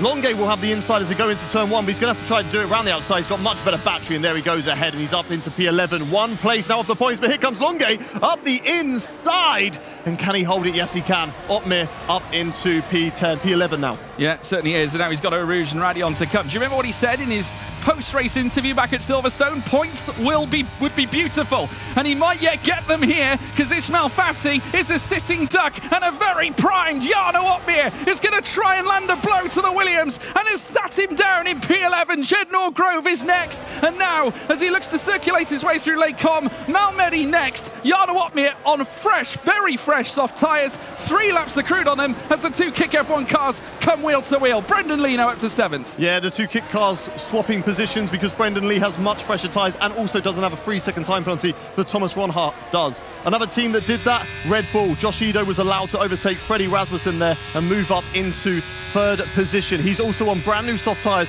and hunting down Barry Borman on those mediums. We've got 4 laps left to go in this race. Brendan Lee is flying at the moment, P7. Fresh soft tyres on the back of Danny Berejnay, but it's up to Danny Berejnay to try and open that door, and if he's going to do it, then Brendan's going to fill it. Yeah, Lucas Blakely also sat in P2. The order are now coming together. We have got a DRS train starting to back up.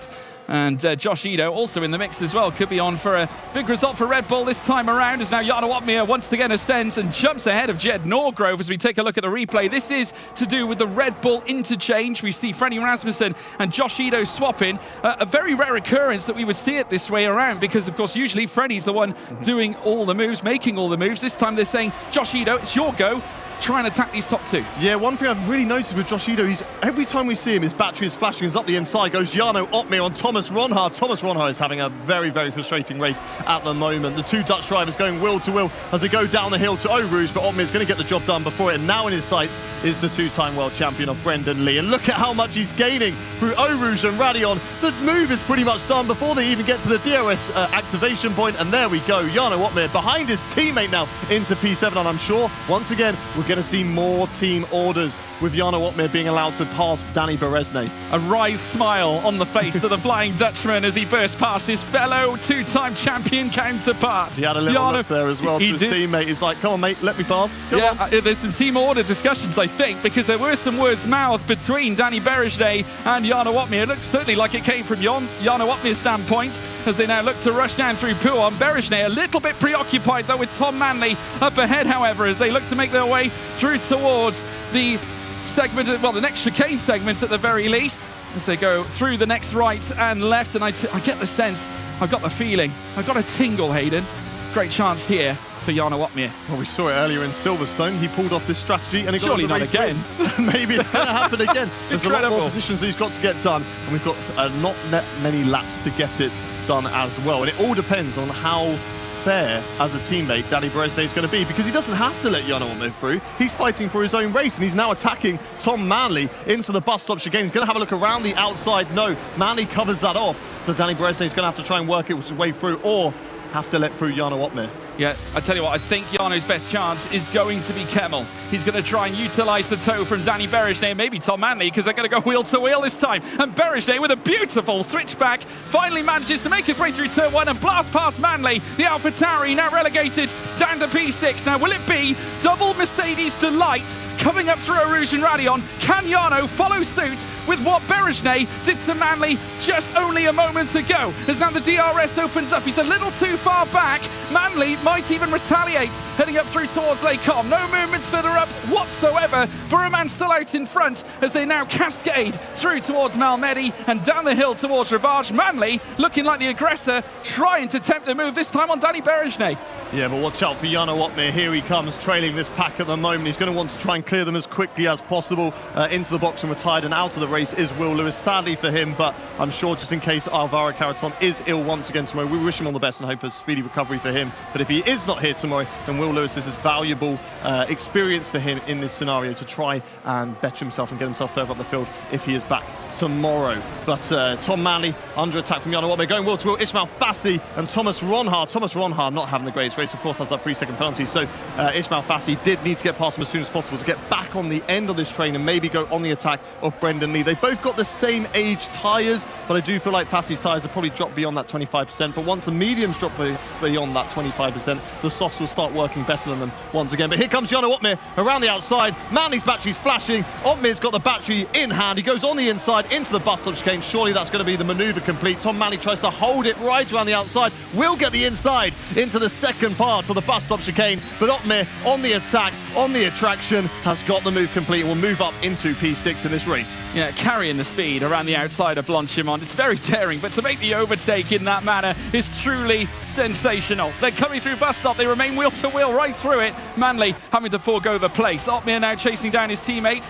He's got some nice air in behind he and Manley. Brendan Lee might get a chance to brush past Manley as well as they come over the crest and through towards Kemmel. Lee now looking to open up. Thomas Ronhard doing the same as he looks to go wheel to wheel with Ismail Fassi through towards Les Combes this time. Fassi straight line speed though there. That might be down to his downforce levels, opting for a reduced downforce setup. Looks better in the straights. Not so good though in the corners. Also was flashing at the end of the straight, so maybe he burnt all of his battery just to make sure he stayed ahead of Thomas Ronhard, because there's no real need to fight him because Thomas Ronhard does have a 3-second time penalty to his name, but I'm sure they will be looking at that. Maybe he had an accidental or given a warning that he doesn't believe that should be there, so it might be removed later on, so we'll have to look into that. But here's a replay of Freddie Rasmussen heading into the bus stop chicane, and not too sure what has gone on here, George. Yeah, no, we're just having a look now of the replay. This involves Freddie Rasmussen and just chasing down teammate Josh Edo, heading through towards the Le Source section. He got in tighter coming out of turn 1, but just making his way around. Still remains in, well, he's moved up to 3rd place, so I suppose something happened between he and Edo.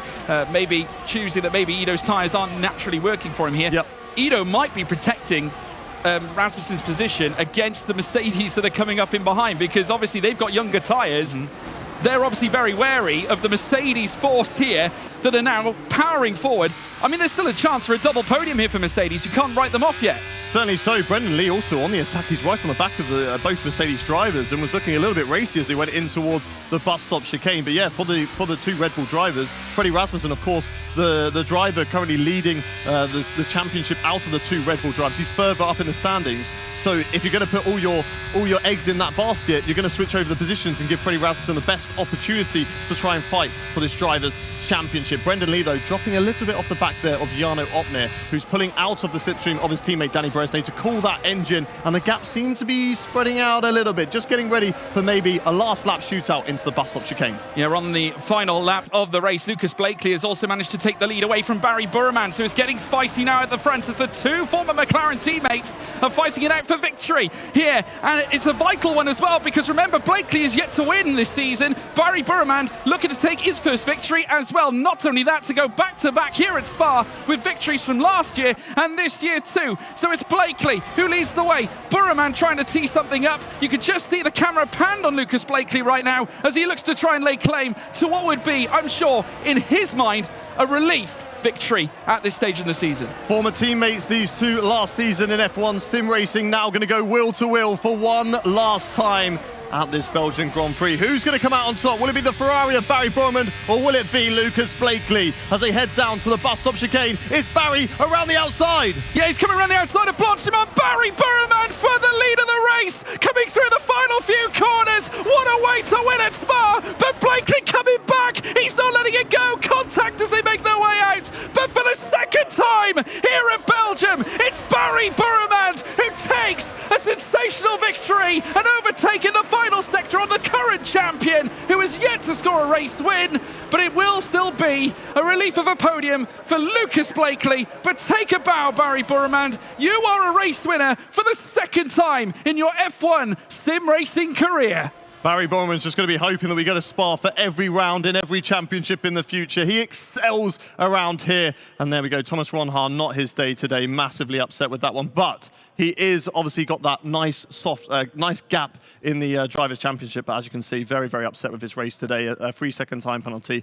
But I'm sure he can bounce back when we return to racing tomorrow. Two tracks, Zandvoort and Kota. And I'm sure he's going to be very, very strong around there. Freddie Rasmussen finished on the podium once again. Very, very consistent for him in this championship. Lucas Blakely, whilst he finishes P2, will be disappointed with that. It was right down to the last corner and, you know, was trying to go for the switch back into the bus stop chicane, but Barry Burman just defended it perfectly. He put his car right up on the apex. Lucas Blakely couldn't get the switch back on him, and there we go. Ismail Fassi just looking at the camera there, sticking his hand up. But that's nice and calm there from the Ferrari boys. But Thomas Ronhaar, disappointing day for him. I understand the disappointment, and I understand how he can be upset with that race, but he needs to hold his head up high. It's still a long season left to go, and he's going to have plenty of opportunities to really prove himself over the course of the season. Yeah, inconsolable, I think, at this point is the only word to describe Thomas Ronhaar. Barry Burman's entirely the opposite. I must say, he's had his own fair share of emotion so far, especially this week. Well, with this week and this event. And a hug between two former teammates. It is Barry Burman and Lucas Blakely. They fought it out together. They were both champions with McLaren as they took the team's title in last season's campaign. Of course, our very own Ariana Bravo had the pleasure of interviewing them both back at the MTC in 2022. But you could just see the friendly nature that they share between them. Still teammates at heart.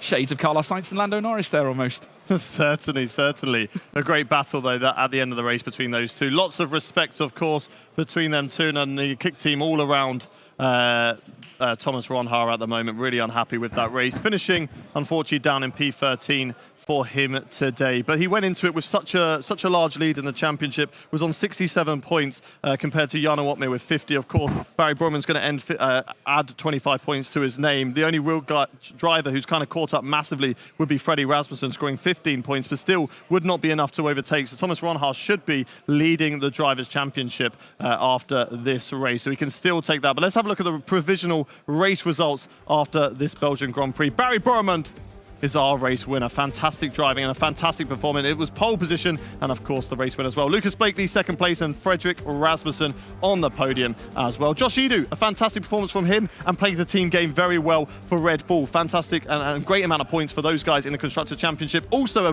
brilliant performance from Mercedes. 5th and 6th from really far down on the grid. I think Beresnay was 17th, and I believe Jarno Opmeer was 16th as well. So great performance from those guys. Further down the field and out of the points, we had Alfie Butcher with that DNF, Ulas and Patrick Sipos coming together on the start of the race as well. And Thomas Ronhaar, unfortunately, our championship leader, out of the points.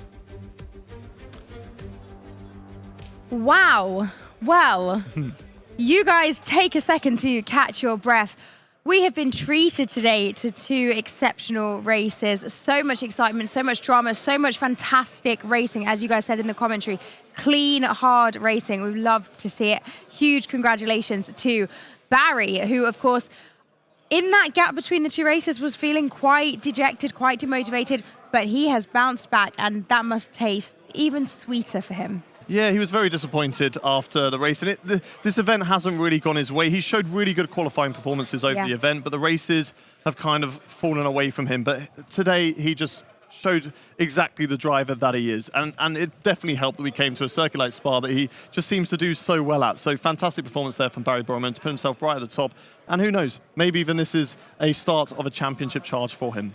Maybe it is. I think it's time for us to have a little pause to look at who has been awarded the DHL Fastest Lap Award. And there we have it. Jarno Opmeer again. Twice ready. Twice ready. 2 for 2. Happy birthday. Happy birthday indeed. I think he's probably really going to enjoy that. Another point for him. We are going to now bounce over to Claire Cottingham, who is catching up with our podium sitters. Yeah, just down here at Red Bull at the moment, alongside me, Freddie Rasmussen. Freddie, not exactly what you wanted, 3rd place. Can you still be pleased with that one? No, I'm never pleased unless I win, but yeah, it's solid points. Good teamwork as well between Josh Edo as well. Was there a bit of a protect your championship there? Did he let you through? Yeah, I let him through at first because he wanted to have a go, and then we just swapped back because I had more ERS, but I just didn't have good enough tires in the end to do anything. Still plenty of racing to go this weekend, though. Are you feeling confident heading into the other races? I know this is still a podium. You can sort of happy about that. Lots of points to take home. Yeah, I think I'm feeling pretty good at the next tracks, so hopefully can get one more win. Okay, Freddie, man of very few words. I appreciate that. We'll let you get off so you can go and relax now. And we'll bring in Mr. Lucas Blakely. Thank you, Freddie. Lucas, wow. I mean, it was so close there for your first win of the season. You are getting points on the board, though, and we saw the massive embrace you had with Barry, your former teammate. Yeah, I mean, we might fight hard, but I still love the guy. You know, big congrats to Barry, first of all. You know, he drove a smart, collected race. Very, and congrats to Ferrari as well. Well done to them. I don't know what more I had left. He tried everything. Yeah, I mean, to look on the positive side, good points on the board. We came from 6th to 2nd, which is, now that I realise it, a role reverse of how the last race technically went. So that's actually maybe poetic, or not, but whatever. But yeah, just happy to, at least get some points. But I would be lying if I said, it didn't sting just to lose it right at that last sector. I was going to say, let's talk about that final sector. There was a lot of shuffling between you two throughout much of the race, but especially in that last few laps. And you closed in, you managed to get him, and Barry just got it in that final sector. What were your emotions as you were going through that? I don't know why, but I was extremely calm I was just extremely calm the whole race. I mean, I knew that what would be. I mean, I just focused on, especially once I got up to P2 behind Barry after we did all the overtakes, on managing my tyres, because on the soft I knew that I think Barry had 2 lap older medium, and by the end I knew his mediums were probably going to be quite a bit better, so I was just focusing on not slipping my tyres, not burning them up. But ultimately you can't just ignore the degradation. The softs just took that final last hit on the last lap, and I knew that I couldn't do what Barry did ultimately at the end and just driving past in the last sector, because I knew that I would have probably got gapped in the middle sector. So I had to commit to it on the Kemmel straight. Gave it a good try. I still had good battery even for that last sector, but Barry was just able to follow really close and managed to get it. But that's racing. I mean, there's been so many moments this season where I've been thinking, when will it go this way or that way? But I think, all I can do at the end of the day is keep putting myself in the positions to fight. I think one thing I'm really proud of today is we fought pretty much with a win at relevant stages for both of the races today. But yeah, it takes a lot for it to finally come together. I did hope it was maybe just enough, but the tyres were just giving up at the end. It was an aggressive strategy, but when you look at it on paper, P6 to P2, yeah, you can't be completely unhappy. Okay, well, congratulations. It's still 2nd place, and next time maybe it'll be the win. Guys, I think you've got the winner. We have indeed got the winner. Great to hear there from Freddie and from Lucas. But now it is time to hear from Barry. Barry, huge congratulations. I mean, This must feel so special. When we spoke in the break, you were feeling quite upset about the first race earlier on today. You were noticeably down. And now look, I said to you, eyes forward, it's all to play for, and look what you've done. Yeah, I mean, it was first few frustrating races, to be honest. Always really good in the quali, and then always mistakes, bad strategy. Just, you know, like if in the race one click goes wrong, then everything will go wrong. And it was really bad. Like after Silverstone, it was really tough. But then Spa, I won it last year as well, and this year the pace was really good, and the strategy, I think we did it really well as well, pitting 2 laps later compared to like all the medium runners. And we knew like if you do medium soft, the soft runners have to pit earlier, and then at the end the medium will be better. So I was just driving my pace. I was really communicating how much ERS Lucas has, how is the tires, and then they went through the data, and then they told me, okay, lap 22 you're gonna have big tire advantage, because you know in Spa it's always whoever wins it who is P2 on the main straight, because the DRS is really powerful, so it will just overtake P1.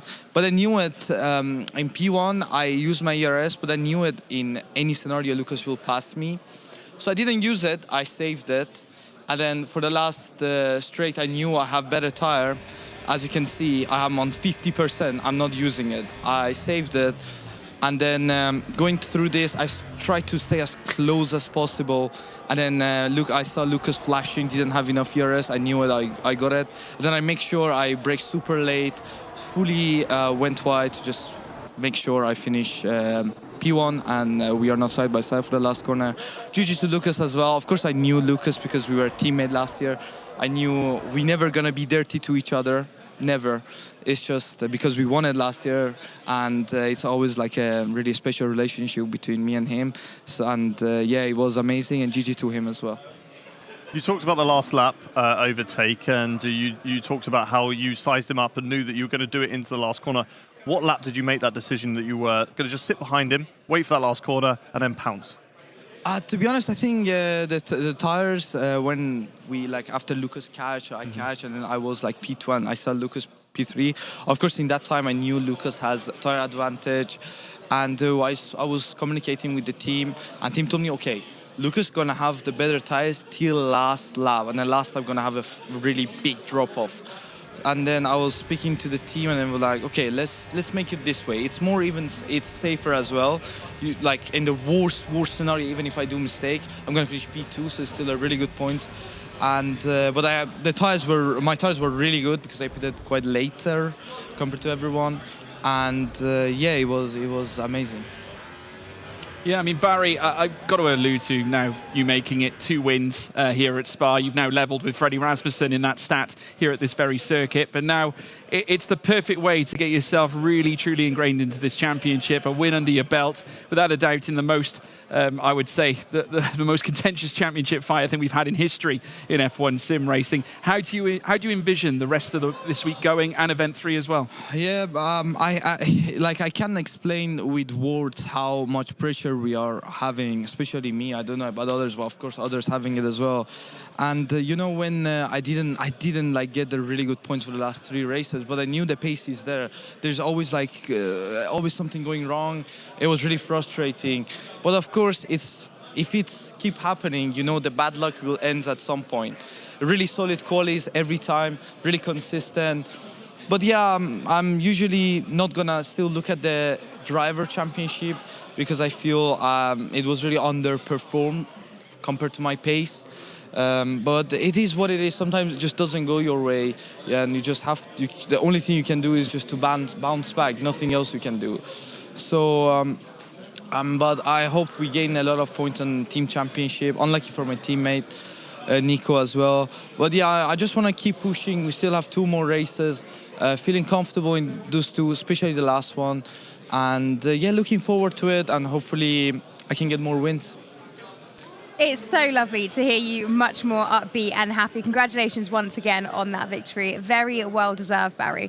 Thank you very much for Thank you so joining much, us. Thank you. Thanks so much, It's Ariane. time now for us to have a little look at the standings. Let's see where everything lands after day 2. Drivers, let's go. Here we go. Thomas Ronhaar still leads the way, but the gap has come down significantly. 2 points now. We saw Thomas Ronhaar devastated with that result, but he'll still be happy with the knowledge that he leads the championship, but they have really closed in. We've got a tight fight now with Thomas Ronhaar, Freddie Rasmussen and Jarno Ottmer separated by 6 points up at the top. Fassi, always consistent. P4 still there. Nicholas Longue 5th. Lucas Blakely with that 2nd place puts him up into 6th on 38 points, equal with his former teammate and the guy that he fought for that victory with, Barry Boremund in P7. Danny Beresne, a solid performance from him all day as well. 32 points on board for Danny Beresne. Alfie Butcher, not the best result, but with that race win yesterday, that puts him on 27 points, and Jake Benham on 23. Further down the field, Josh Edu, strong performance from him, P11, 19 points on board. Brendan Lee, 13th place, 2-time former world champion with 16 points. And then further down the field, obviously Simon Weigang scoring a point today,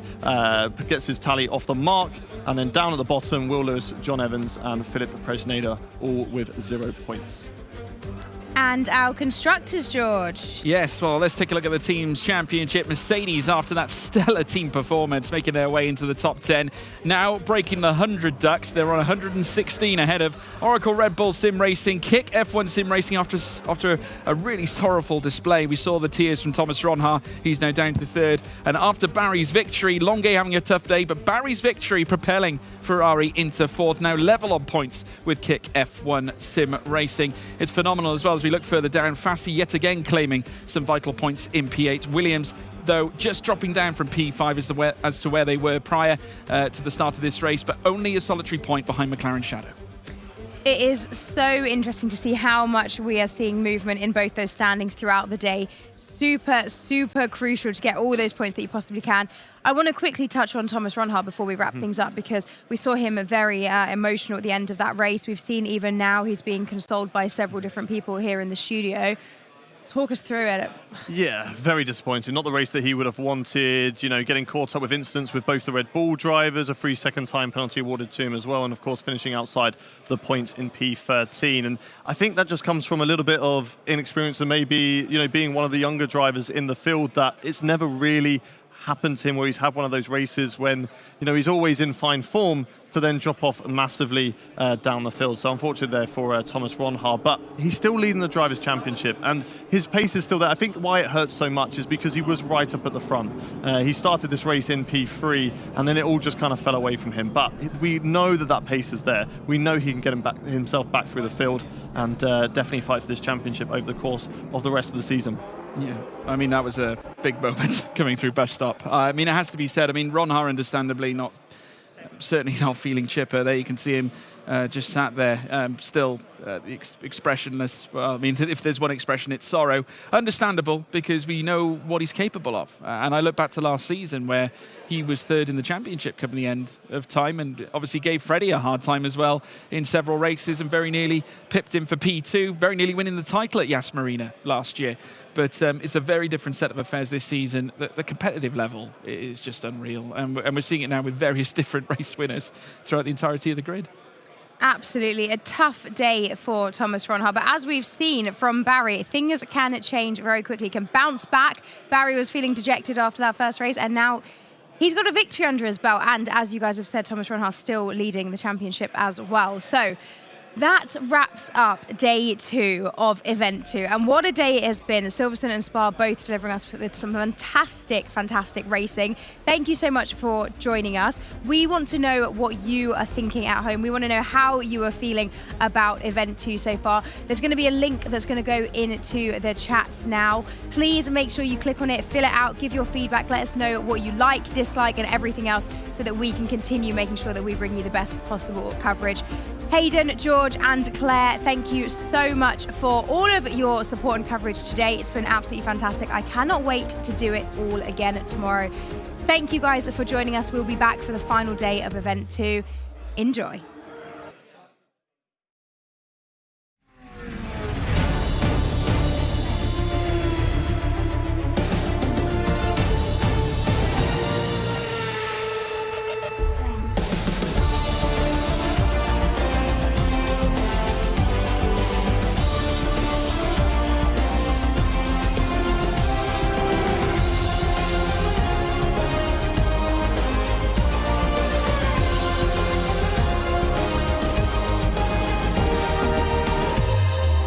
Bye.